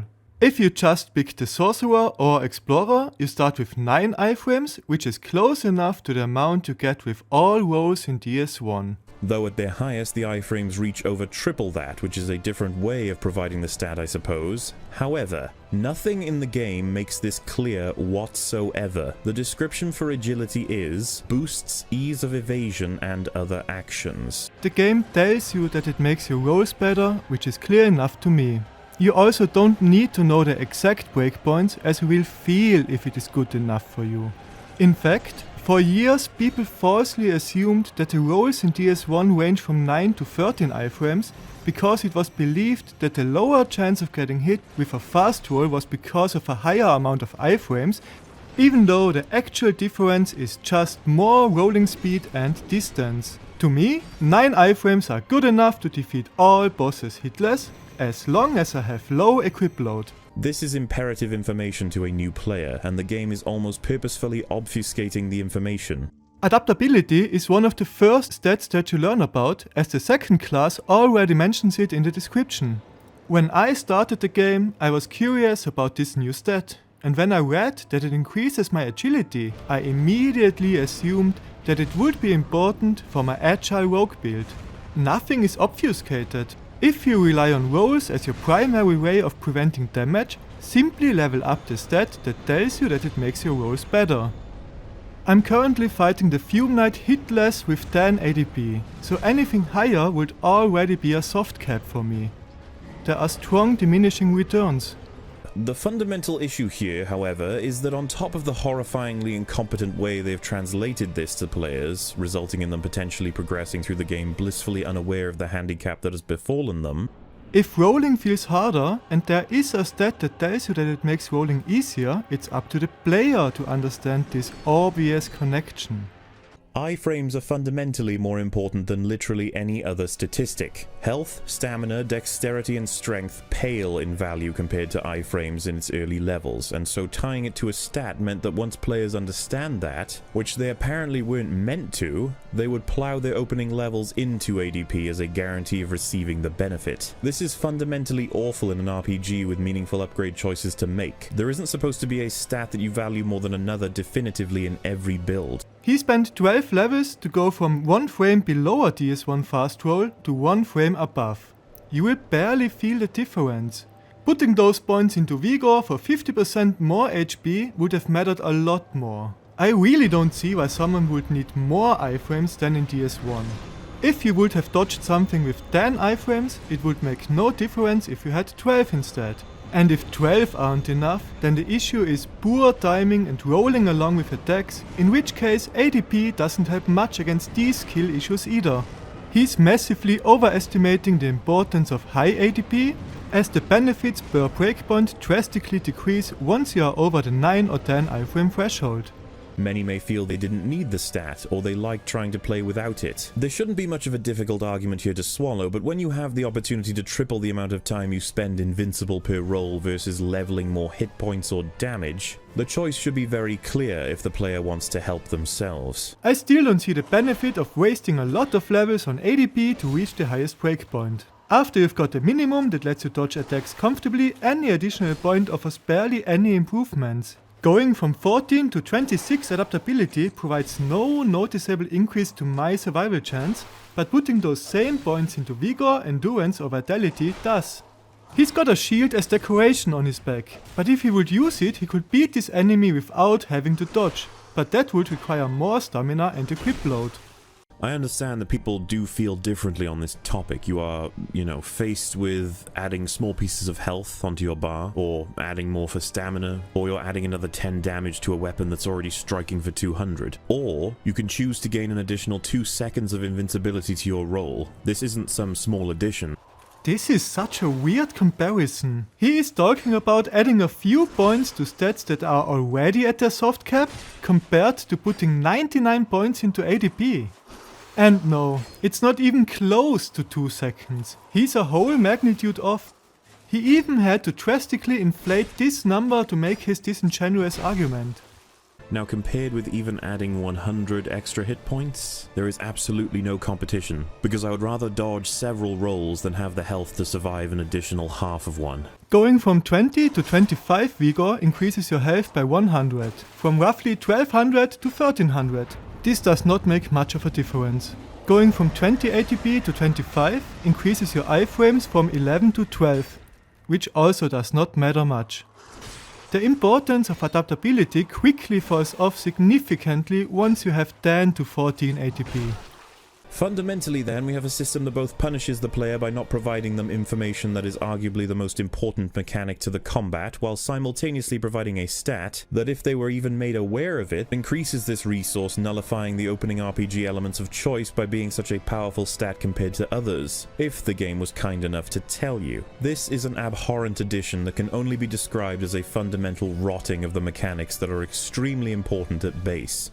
I'm pretty sure that ADP is only disliked so much because some people started this game with the assumption that they are already experts at everything and just ignored this new stat. It's a Souls game. You are supposed to read the description yourself instead of blaming the game for not holding your hand. Complaining so much that the game kept his stat secret from him seems to be more of a coping mechanism instead of an objective review. MauLer vastly exaggerated the importance of putting a lot of levels into ADP and also ignored the fact that not everyone plays the same dodging glass cannon build. To me, ADP is on the same rank as importance as vitality or attunement, where all builds want to have around 10 points in all of them. As a tank, I will focus on vitality, as a mage on attunement, and as a rogue on adaptability. It's not the holy grail of stats like MauLer claims. It's part of a trinity. If anything, the stat distribution in DS2 is more balanced, as all 3 basic RPG archetypes have an associated secondary stat. For example, in the other Souls games, mages are at an inherent stat disadvantage as they need to level up both attunement for spell slots and dexterity for casting speed, while rogue builds just need to equip light armor. In DS2 this was much better implemented, especially as none of the stats feel useless. Now, back to the general leveling topic. Now, the positive of this is that the weaker players will be able to get the power they want whether or not they lost a rather large amount of souls. However, the backfire of this is that you will literally be stacked for levels by the time of entering the first few DLCs, and you'll find yourself spending what remains of your points in whatever you feel may be necessary. 1.5 million souls looks an awful lot like him having defeated the Giant Lord 3 times on the highest NG cycle. If the large amount of souls you get is really as unbalanced as he claims, then why is he constantly wearing equipment that increases that amount and apparently actively goes out of his way to farm additional souls? This is very different in the other games of the series, and the one that seems to be the most conservative is Bloodborne. Bloodborne makes you highly responsible for your choices, and which stat you pursue will likely be the only one you manage to max out during your first playthrough, while in Dark Souls 2 you can usually hit the hard caps of 3 stats without focusing farming of any kind. I don't think that this is a fair comparison, as Bloodborne has a much more limited stat system. Unlike in Souls games, there are no stats related to equip load or spell slots. The hard caps are also different. For example, in Bloodborne you don't get any additional stamina after 40 endurance, but in DS2 you will have 140 at 40 and 200 at 99. Bloodborne also has no Estus, so it's much more punishing to bad players that have to spend a lot on blood vials. I just don't see how it's in any way better balanced. You had to be careful with your choice. The one build you pursue is powerful all the same as in Dark Souls 2, but you are defined as a particular power, while in DS2 you can be multiple things at once. One of my builds ended with being a tanky, quick, strong, resilient, agile mage with hexes and miracles, and the accompanying levels for it, but ultimately didn't even feel special. Anyone that ever tried to make a mundane build work knows just how hard it is to level up all the stats at the same time. You can be multiple things at once, but you won't be close to being as strong as a focused build. The balance is there. Something like a strong, resilient, agile, tanky hexer is a build for higher new game cycles. In the other Souls games your build is mostly set in stone before you finish the game. But in Dark Souls 2 your build continues to progress through several playthroughs. All I am saying here is that the lack of focus on defined builds, punishing players for trying to absorb everything, is something I love about more grounded RPGs. I suppose I would call it balance. Like, you can't be the best sorcerer if you're also wielding and slamming down the biggest strength weapons, or building super tanky by limitation of the levels. How is this not the case in DS2? Being the best mage requires 60 to 75 attunement, a lot of intelligence and also several ring slots. And being super tanky requires like 70 vitality, a lot of strength to wield a good great shield, and again specialized equipment. If you want to be great at all of these things at the same time, you need several hundreds of levels, which you just don't get in a single playthrough. It's so easy to complain about balancing issues if you simply make them up. But this is honestly just two ways to approach it, since in DS2 everyone gets to feel very powerful, and that's considered a strong plus for the game, and that's okay.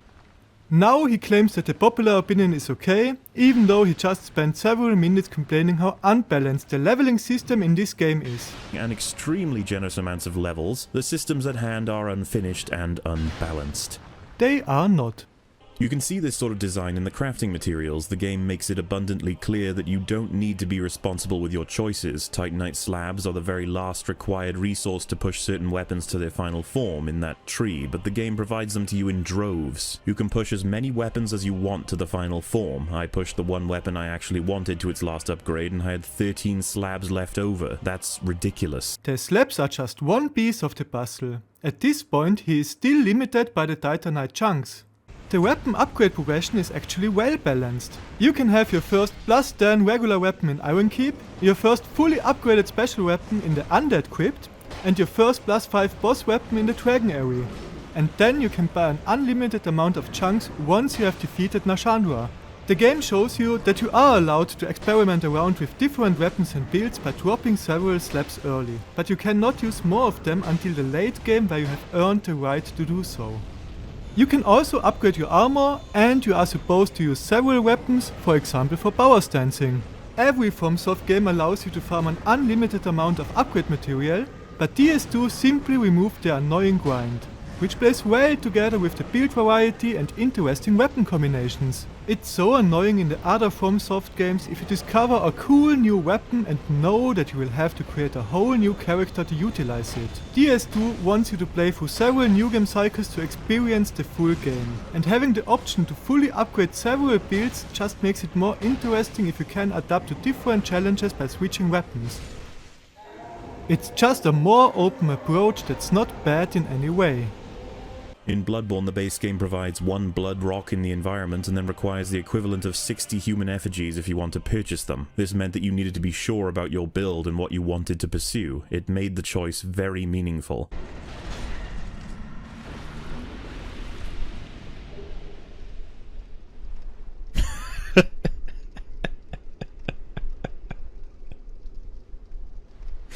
He dropped a Titanite slab.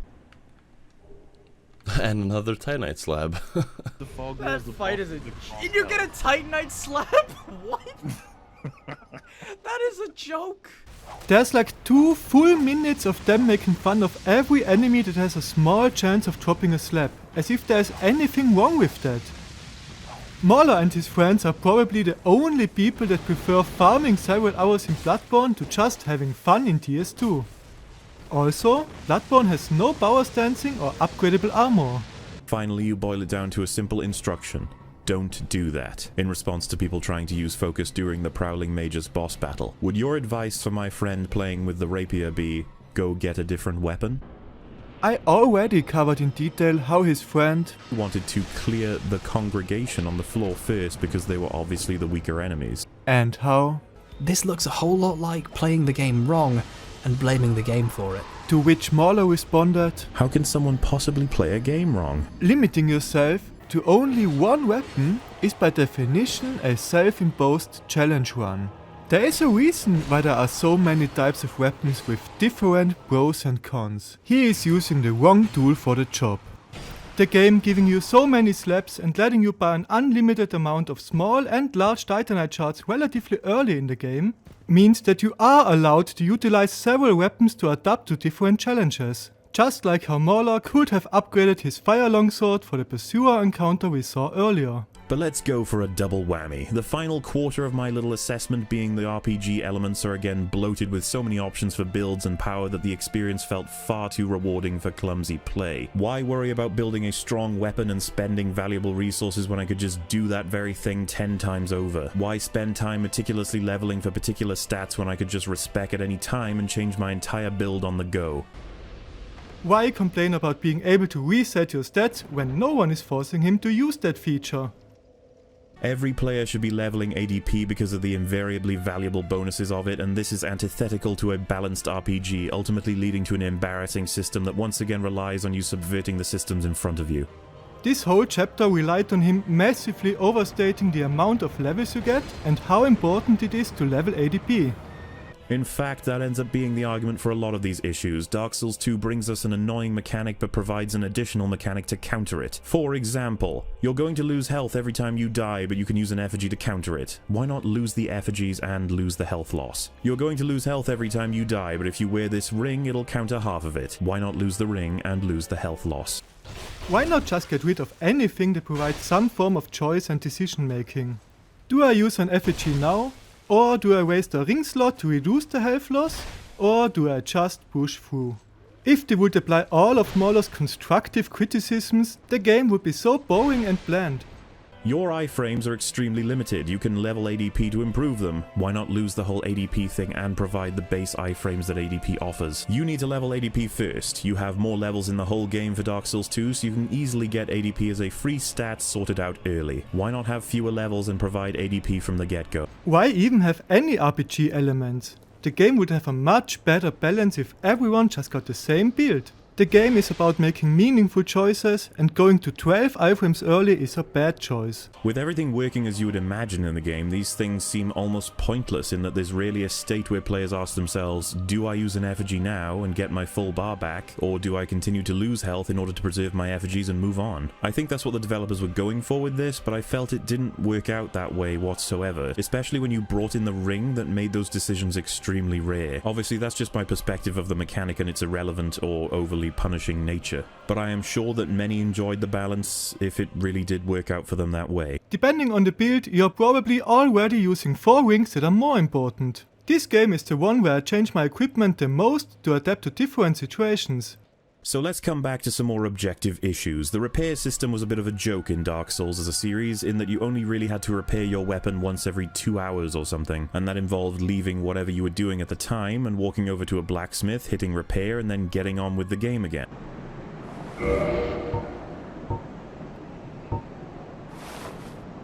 In Dark Souls 2, they made it even worse. Now your weapon degrades very fast, but resets for every time you sit at a bonfire, for some reason. The only thing this does is get in the way. 90% of the time you'll not even notice there is a system functioning in the background for this.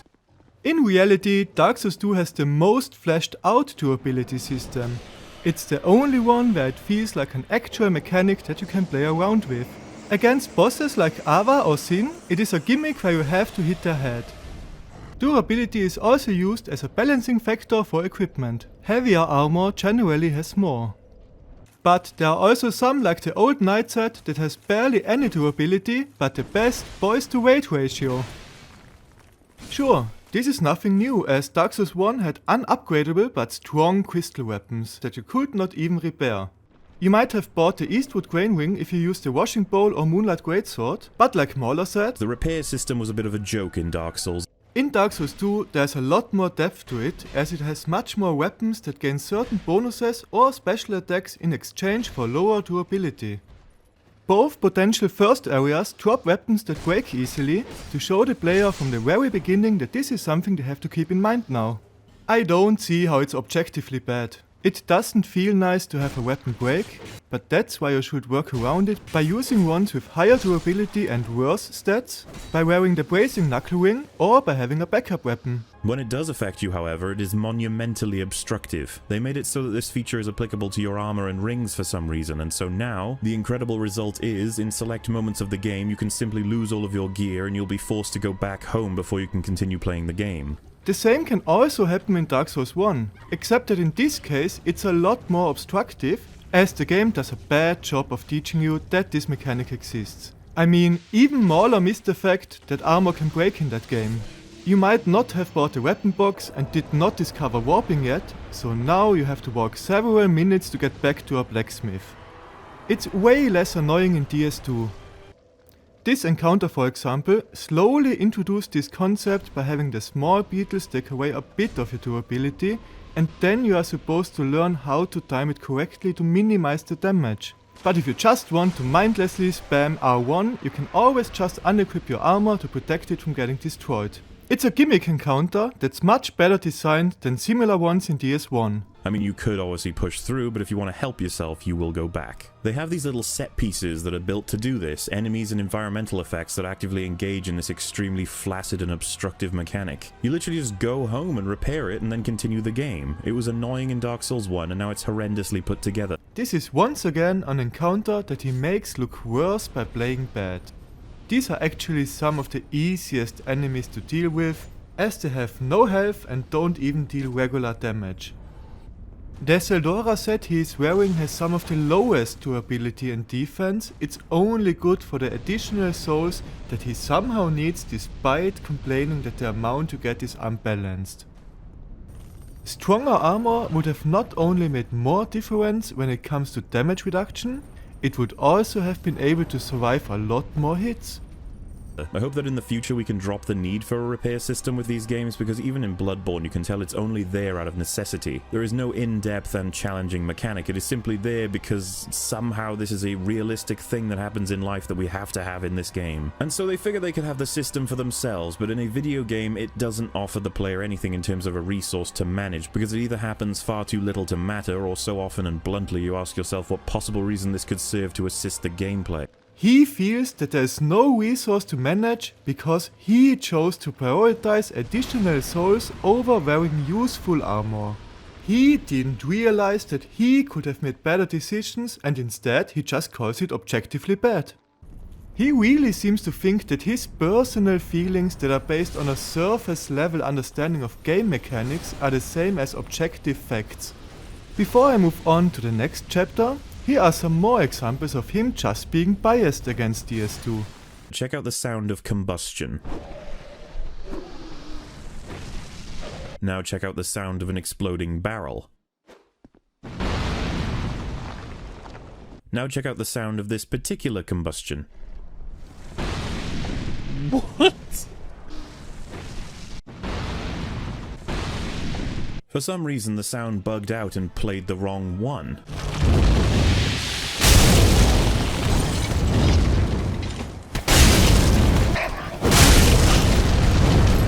What actually happened is something that happens in every FromSoft game. These spells play a different sound effect if they hit an enemy. MauLer falsely stated that it glitched out and played the same sound as an exploding barrel, even though this hit confirmation merely sounds similar as both are explosions.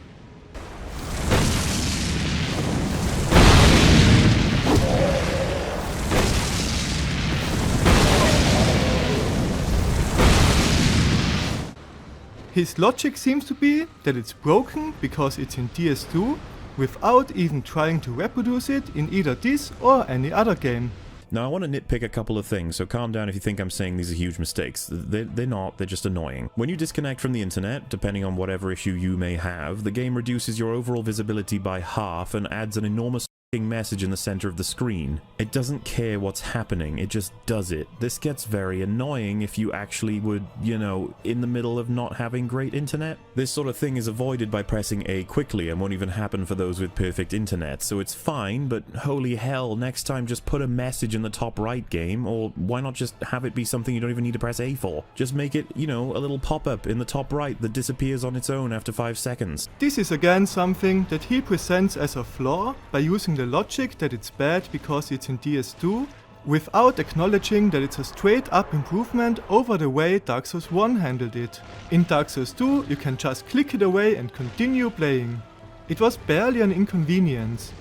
But Dark Souls 1 had an even larger message that would kick you out of the game upon accepting. Everybody's got something to say about how Dark Souls 2 ain't that bad. Well, it is. Stop pretending it's not. There are so many problems with this game. There is a reason it's the black sheep. And despite my extremely tiny corner of the internet, I want this pendulum to swing back, since the very idea that people hate it is because it's not Dark Souls 1 is ludicrous. This has not changed my perspective that the game itself is poorly made, that all things considered drag it well below the threshold of something I could even recommend. Though it is undeniable for a fan of the series to give it a shot, as it will answer your own questions in terms of where the series went and why people reacted the way they did. By complaining about things that were objectively worse in the other Souls games, we can tell that most of his negative reaction is simply based on jumping on the hate train and actively looking for issues.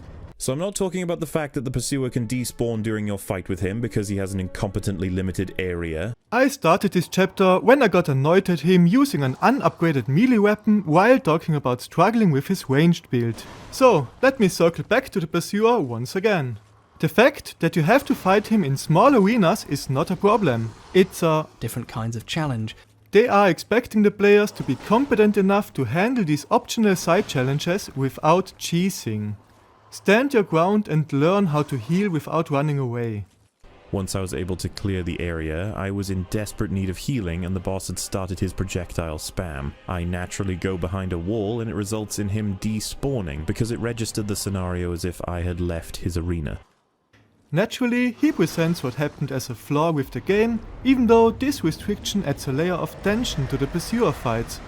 This is his most punishable move. Personally, I would hate Dark Souls if they allowed you to heal without consequence, if they put you in stasis when you decide to do so, or make it fast to the point where your health may as well regenerate. You have to fight for that heal, Harris. You have to do it with your own understanding of the enemies. This also applies here. MauLer got punished for getting scared and running away, as the game wants him to learn to fight for those heals. This is wrong, because there's always a chance to heal, and it is a tactical choice in the game. You need to understand your enemy and identify your opportunity, as I've shown several times already. The pursuer does not want you to leave the fight, but to enable this, he was designed to be fair in close quarter combat. Upon subsequently visiting the area, I found that the archers were now on the ground since they don't reset structures until death. This meant that I now have 9 mobs to deal with while tiptoeing around the pursuer's spawn range. Yes, this encounter is easier from the Macduff bonfire if the towers are still up, as you can fight the dogs without having to worry about attracting the attention of the archers, and you can also easily ignore the second archer. But you always discover this encounter from one of the other 2 paths. MauLer decided to start from the worst bonfire and blamed the game for his own bad choice. Of course, I couldn't quite do it, but after a huge amount of struggle and frustration, I was able to overcome the horrendous choices in enemy placement and ultimately kill the pursuer. What I am highlighting here is the hilarity in comparing this with the Taurus Demon battle for forceful archers. He destroyed the second tower to allow that archer to join the battle. Using my ranged build, which would be the most beneficial here for the archers, I had a seriously large amount of trouble being able to take out surrounding spam.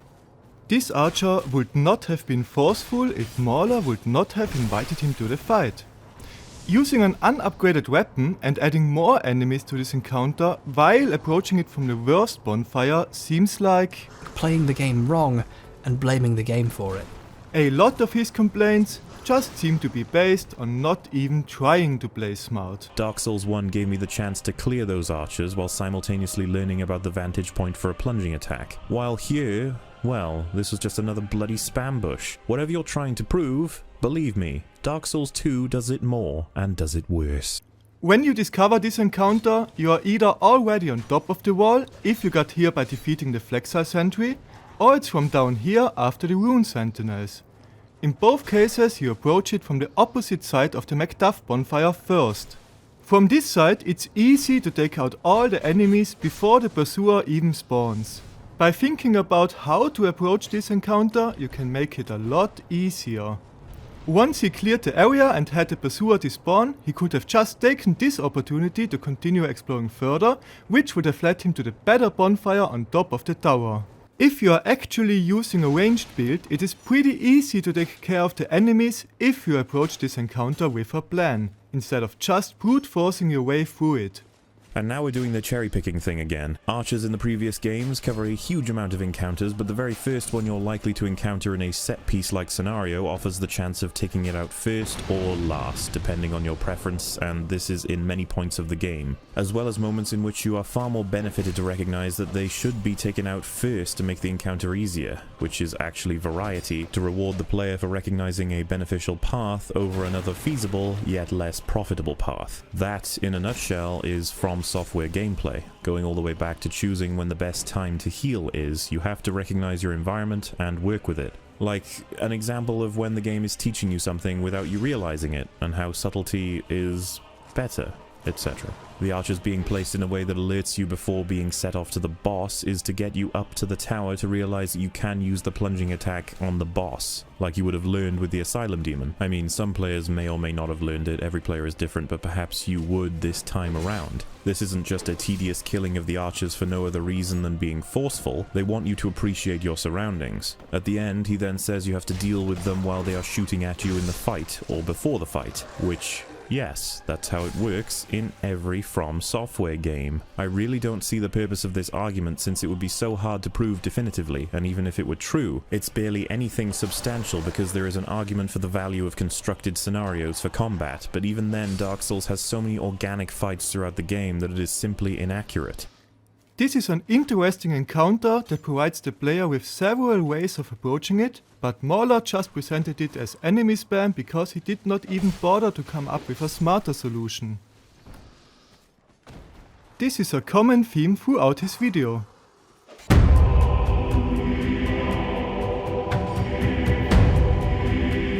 But when the players realized they had spent this much time in the world without a boss, I imagine they were hell-bent on providing something, anything, rather than focusing on making those individual levels more engaging. The congregation is like next to the bonfire.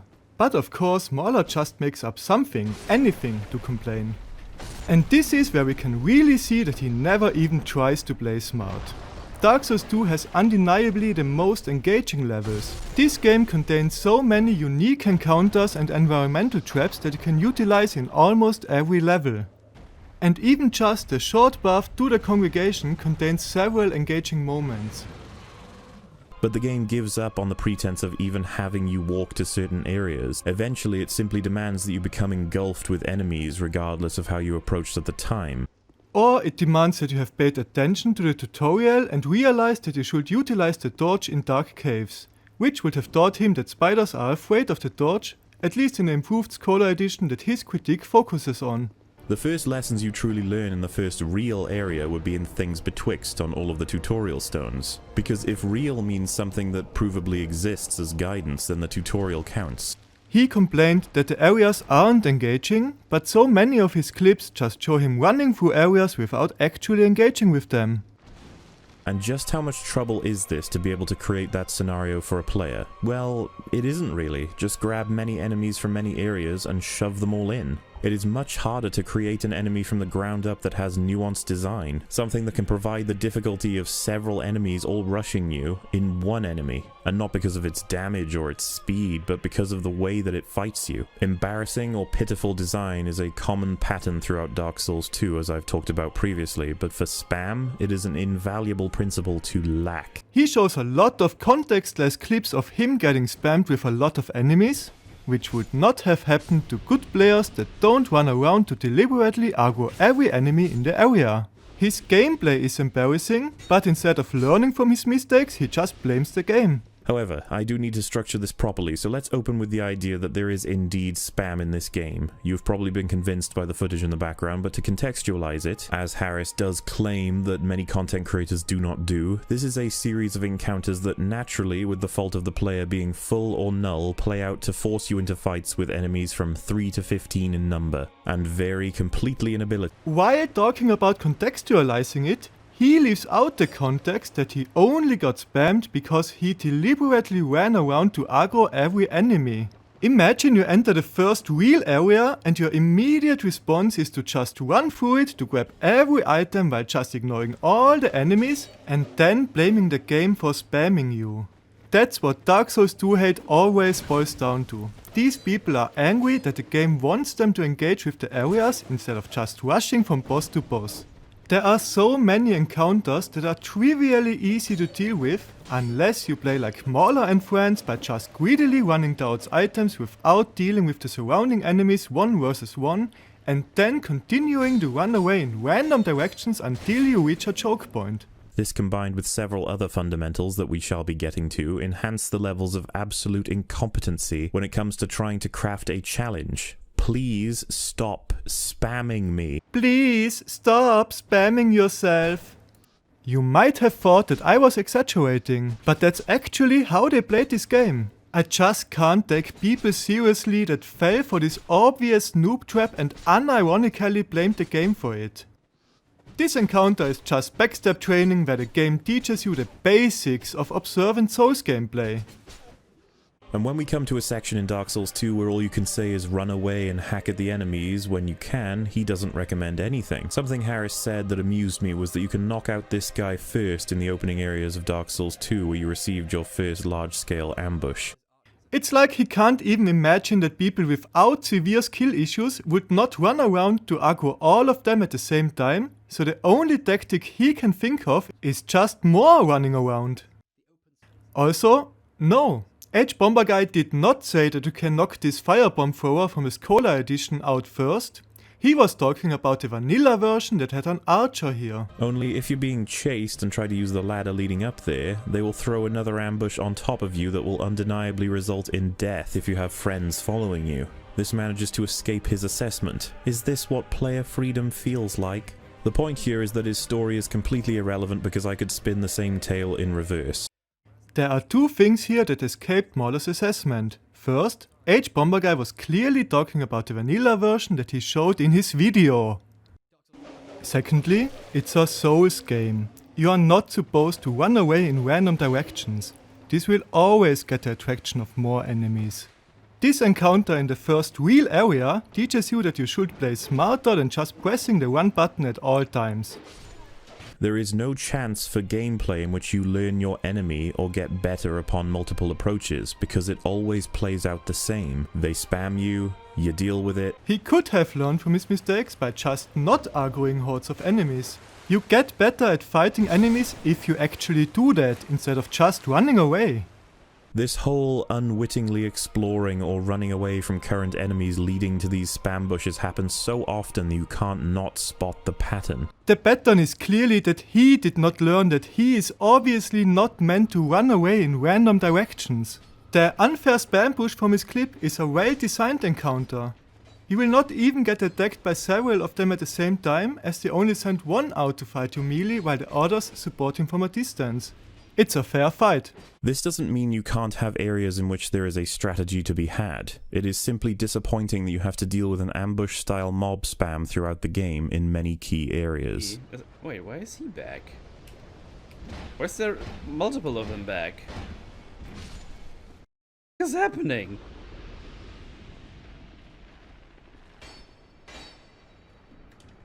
Is this game for real?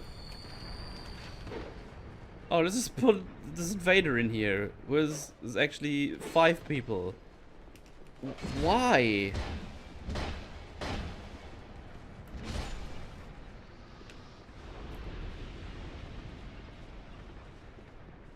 What are you doing, game? The actual fights need to be balanced in some way, since, as Harris says, it is what you spend most of your time doing in the game. He's acting as if this fight is somehow unbalanced. It is simply disappointing that he presents this fair challenge as bad just because he got scared when he saw a few easy archers. This is one of the better designed mini-bosses in the Souls series, and I'm always looking forward to this fair and balanced challenge. The gameplay becomes the same for every horde you approach, even within the context of a boss. And this is poor design, because it vastly limits the player in what they are capable of doing efficiently. You must run for your life. This is one of the rare encounters that can actually easily get out of hand without the player deliberately aggroing the whole level, as it requires you to tiptoe around not going down the slope while fighting the first ones. But what I actually wanted to address is his assessment that the gameplay is the same as for every other horde of enemies. Just run away. He never seems to consider the obvious solution of just fighting his way through an area instead of running around until a horde of enemies gangs up on him. Okay, we're moving on to spamming of enemies, which is something that Dark Souls 2 is hugely guilty of. He's right. People will often criticize the game for this very element. When looking at how one would construct a Dark Souls enemy encounter set piece, they think of a handful of enemies with different abilities and a selection of positions that present a challenge that many builds can counter for better or for worse. Did you notice how he was chased by two of those enemies? As usual, he got spammed because he was rushing through the game. So many of his problems would simply cease to exist if he would stop playing like this is Sonic the Hedgehog. Use some strategy. Try to think about how you approach enemies and don't just gather a whole horde of enemies behind you only to complain how unfair the game is for not appealing to children. Like, is the logic here that being spammed is better than being provided one layered enemy because you have to utilize space as you flee for your life? Because this isn't God of War or Arkham Asylum, where the enemy count is irrelevant as you swipe through them all. This is Dark Souls, where every additional enemy puts your chances of living further and further down on the probability scale. And I think it's time we talk about spam. His clip really looked like unfair enemy spam, but as usual he left out the context of himself running around mindlessly to aggro a whole horde of enemies instead of just fighting them like a normal person. This is one of the most interesting rooms, as you can use several traps to deal with the enemies, but of course all that went straight above his head, because all his tactics just boiled down to running around without even trying to engage with the levels. Rather than focusing on making those individual levels more engaging. MauLer thinks that the individual levels aren't engaging, but his gameplay shows that the issue is clearly him not even trying to do anything except complaining that he can't just speedrun through new areas. Also, we basically never see him utilizing any traps to deal with enemies, but he thinks that he is an expert on this topic despite obviously missing most. Besides, nothing in terms of variety ever happens with swarms aside from killing them all in environmental traps, which is very, very rare. Other than that, you run, you slash, you repeat. It's very, very rare to him because he clearly never tried to engage with the levels.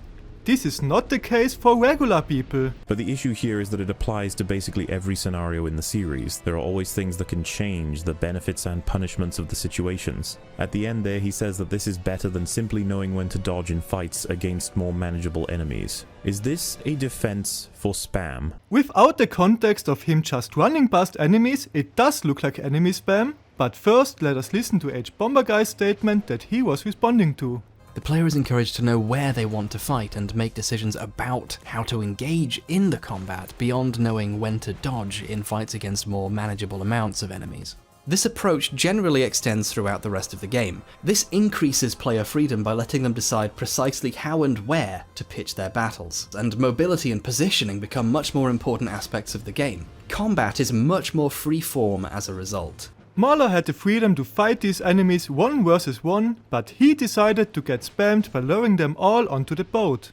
It doesn't care what's happening, it just does it. This gets very annoying if you actually would, in the middle of not having great internet. When I showed this clip earlier, you were probably thinking that he must have staged this gank in order to complain about losing the network connection.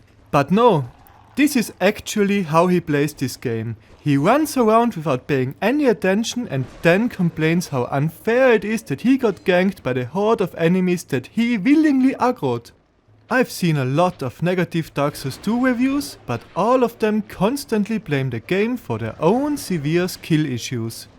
Again, taking one scenario and talking about the ways you can approach it like in all From Software games. Only here you're also trying to wedge in arguments for why spam is okay. For the sake of the video, I'll just throw another example from Dark Souls 1 out there. Yes, that's actually how MauLer plays this game. It's no surprise that he has so much trouble with enemy spam, when he seems to constantly go out of his way to invite more and more enemies to fight him. MauLer does not want to accept that he is bad at this game, so he just calls it poorly designed as a coping mechanism. It's just a lot easier for his fragile ego to call the game unfair, rather than accepting that Souls games were not designed to appeal to casuals that just want to rush through new areas without engaging with them. So many encounters that he calls spam bushes could have easily been prevented. In Dark Souls 2, you're often forced to aggro multiple enemies by evading initial large ambushes. You'll be onset by several enemies at once, and your attempts to escape them will cause you to become engulfed, but even then you can be placed directly into scenarios where this is just an onslaught of enemies. This initial large ambush is just a bunch of pirates that are too drunk to even fight back. And why is he always trying to evade enemies by running away into unknown areas instead of just fighting them in small groups or going back to safety? But he says that this is because the game is fundamentally different in terms of design. Now, the only arguments we've heard that might support this is enemy encounters are constructed to be approached one way in previous games, while this game gives you open areas with mobs to circle. This isn't new, it is simply being used way more. One could say the spam is being spammed, I suppose, and simultaneously not to the strength of the series as we have discussed. So when people have Dark Souls 1 and 2 to compare, it is absolutely true to say that there are more elements of ambush and spam than in the previous game, because it is a fact. It's once again an encounter that looks ganky without the context of him running around to gather a whole horde of enemies. As usual, it would have been fair fights against much smaller groups if he had just tried to do so. If this encounter would have been in Dark Souls 1, it would not even register as spam.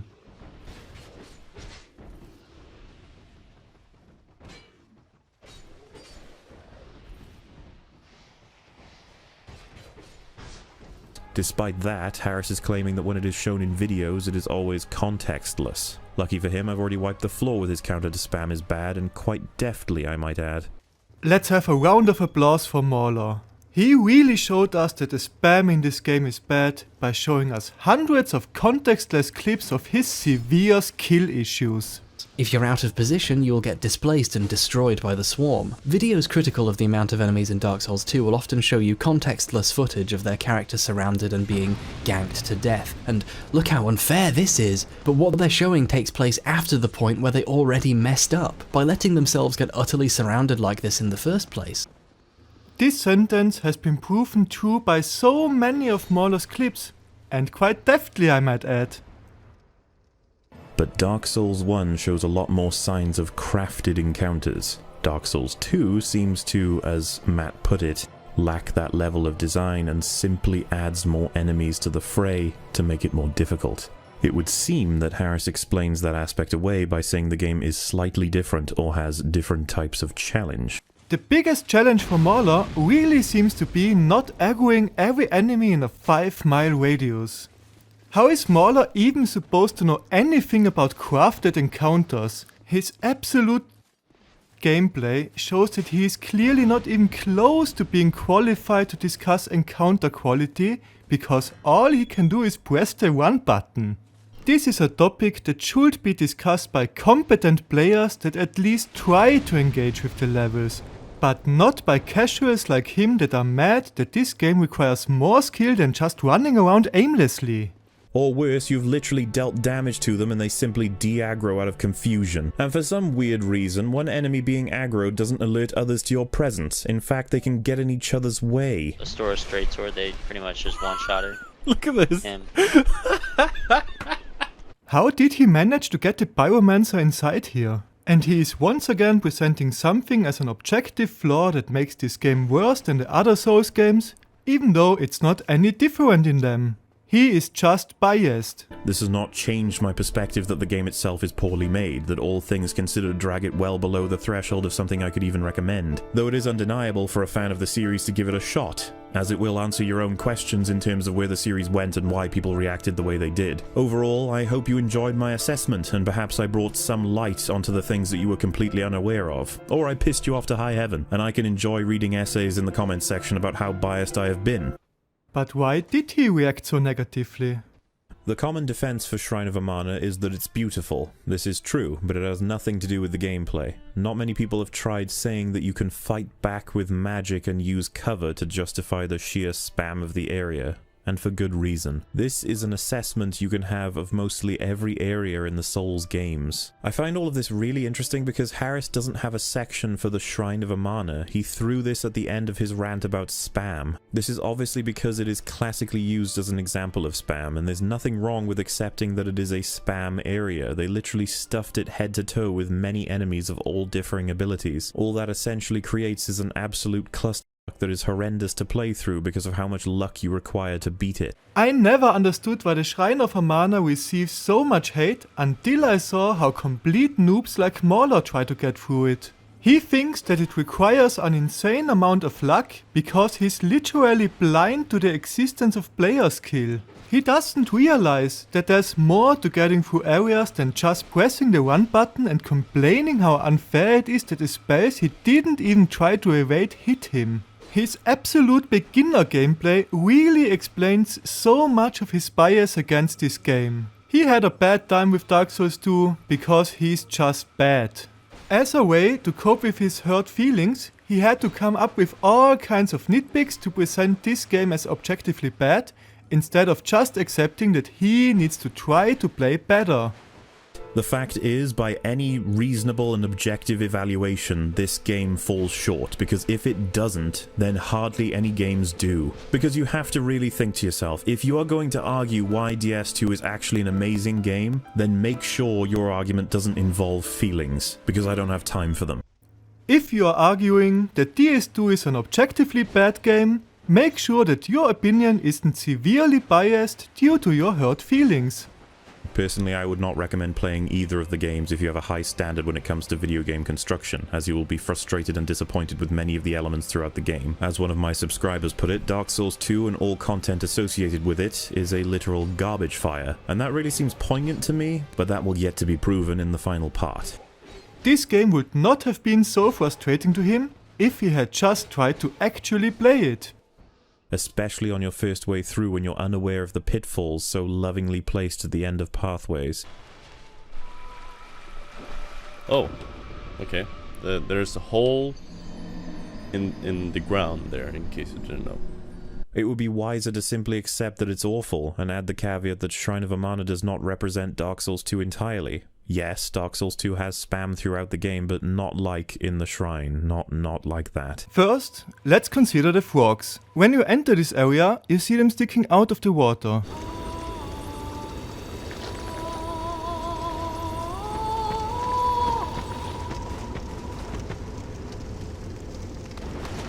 When we sing, the little ones dance. The first time you encounter them, you learn that singing calms them down. There's danger in the water.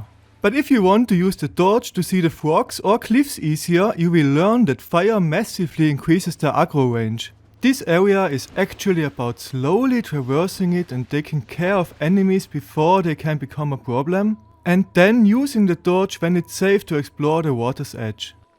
Especially on your first way through when you're unaware of the pitfalls. Especially on your first way through, you aren't supposed to just run past enemies.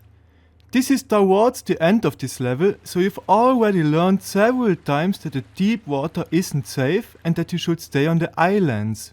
And at the beginning of this platform, there's a torch. The game wants you to use this basic gameplay mechanic. This is how the game tells you to be careful not to fall down here. It's a warning. Especially as you're encouraged to clear the enemies first before using the torch. So take it slow, fight your way through this area to be able to spot danger. He says that dodging them is trivial, which, if you have low ADP and you get swarmed while fighting off the other mobs, it gets a little bit more troublesome than trivial. I like that his clip where he talks about fighting the other mobs shows him running past enemies and starting drinking with a spell already approaching him. Dodging them is trivial because you can see the attacks coming far more than a bunch of tiny arrows. They are trivially easy to evade if you see them coming by simply stepping to the side, but they are hard to evade while running away from them. As always, it's a fair challenge if you actually engage with the level, but it gets frustrating if you just try to skip the content. So yeah, the issue of the place being ridiculously difficult for people to pass is not justified and designed by the idea that Dark Souls is a hard game. That is in fact precisely what people point to in terms of why this game was put together. The meme of the game needing to be hard regardless of challenge. The game wants to kill you while Dark Souls 1 wants to challenge you. That assessment needs proving of course, but for now let's call it an opinion. MauLer played like a lemming and thus assumed that the game constantly wants to kill him, when it actually just tried to provide him with fair challenges that become frustrating to players that never learn from their mistakes. This area used to be infamous because the unpatched vanilla version was pure hell. But since the Scholar edition was released, there were weekly posts online asking why this area is even hated. This is not the game just wanting to kill you. This is the game wanting you to realize that Souls games are about observant and methodological gameplay. MauLer constantly putting himself in situations that will get him killed is not the game's fault. Dark Souls 2 has a serious problem, and that is that it chooses many instances in which to approach the player with a myriad of enemies, often varying in health pools, abilities, and damage or elevation. What I mean by spam is when the scenario is constructed in a way that a developer hit Ctrl-V too many times when they wanted to make a set of enemy placements. What's actually happening here is that MauLer did not listen to the lessons the game is teaching him. But you can get through Dark Souls without a guide because the game is built to reward those who pay attention. Approaching any area in Dark Souls and exclaiming, "Oh no, what am I going to do about this?" is more often than not step 1. The rest is the content, where you use your agency to understand and defeat the challenge ahead. Players that pay attention will learn that ringing the bell causes ghosts to spawn. So just to clarify that you understand what I'm saying, there are single enemy encounters that results in you making movements that are completely casual and natural that result in triggering more ambushes that result in a huge amount of enemies, causing a spam bush. Just to clarify what I'm saying, you drop down here and see waves surrounding you with a bell placed directly in your line of sight. The point here is that his story is completely irrelevant because I could spin the same tale in reverse. Point of fact, whenever one of my friends is new to Dark Souls 2 and they stream the experience, I and anyone who's completed it fully will watch in anticipation for them to experience the game's spam bushes and wait for the inevitable crack when they realize what the game is doing. Jesus Christ, this area is so bad. But hey, only those who think I am trustworthy can appreciate that little anecdote as a fact of life itself. What the game is actually doing here is testing if you are a competent player that's able to pay attention to their surroundings. The obvious challenge here is not letting anyone touch the bell while you slowly and carefully destroy all the graves. Some fucking noob made this game. They were like, how do we make this game more difficult? I don't know what we can do with the AI to make it more difficult, but we could just put a shit ton in there. That will definitely make things harder. It's funny how he complains that these noobs made this encounter hard by just spamming enemies instead of doing something with the AI, even though he himself is the noob that did not realize that he is supposed to pay attention to what the AI is doing. As usual, he got spammed in a situation that could have been prevented by actually trying to play this game. This is such a common theme throughout his video that it's really hard to believe that he even tried to make an objective assessment of enemy spam. It seems much more like he is just venting his frustrations. This kind of scenario can engage the player in a new kind of fight, that's for sure, but unfortunately they are often solved in very monotonous ways. This means that you will eventually build your game from the ground up as something of a vehicle for spam. Once again we see a situation that he willingly put himself in. Is he just using any clips with more than one enemy without considering the context of how he got into that situation? Which will give players very specific experiences.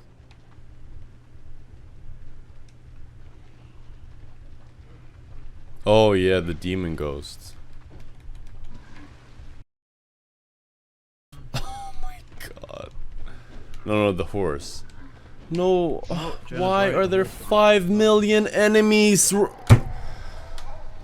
Oh. As I've shown throughout this chapter, these very specific experiences are primarily based on MauLer and friends running through areas without fighting enemies on the way, and then complaining how unfair it is that it became too many to handle. These experiences are specific to lazy players. This is about spam and ambushes, two things that are in all of the games, but Dark Souls 2 cranked it to 11, and the theory goes that they wanted the game to be more difficult at all costs, since this was what the marketing relied on. That's what they made achievements on, that's what they made the hags talk about in the beginning, that's why there's a bloody death counter, for Christ's sake. It is far easier to build a scenario where there's a shit ton of enemies to make things hard than it would be to craft particular enemies in particular positions to create level engagement. This is why people refer to it as an artificial form of difficulty.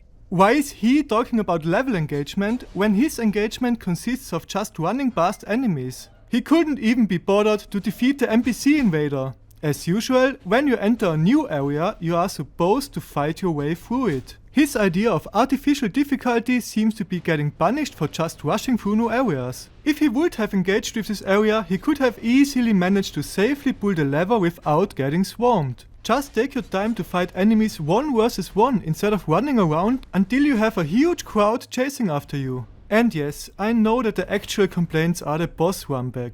Even people that do fight their way through a new area will struggle with the runback to the optional red smelter demon. I already addressed how heavy armor would trivialize this runback, but there's another aspect that I want to talk about. Dark Souls 2 does not have a vastly different form of level design despite what Harris is putting forth. There are large open areas in all games, there are short and cramped areas in all games, and there's stuff in between in all games. The games share several enemies and several ideas in how to place them. The biggest difference is that ambushes and spam are far more common as a cause of death and a challenge to overcome in the sequel. If you rely on certain beginner guides, you will learn that you should leave the second half of the bridge up, but this actually makes the runback harder, as the Alonite at the end of the bridge could knock you out of the animation. People that actually play through the whole level will get rewarded with an easier runback. If you take away anything from this chapter, it should be that this game does indeed have a lot of enemy spam for bad players that just rush through new areas, but also that the same encounters provide an interesting challenge to smart players. This game is frustrating if you are unwilling to learn anything, but it is fun if you just use your brain. Oh my god, dude. Why is there another one already? Just ass. Is the challenge here to try and open that door before they tag you? Like, is that how you speedrun this, quote unquote? I guess. What the? Okay. This is cancer. Cancer, cancer, cancer. Wow, damn, this video got long. If you are still with me, I would like to thank you for watching all of it. This took quite some effort, but I hope that I did an okay job of highlighting some of the many issues in MauLer's critique. If I'm in the mood, I might make another one for topics like hitboxes, but for now, my AI videos will have to suffice. Goodbye.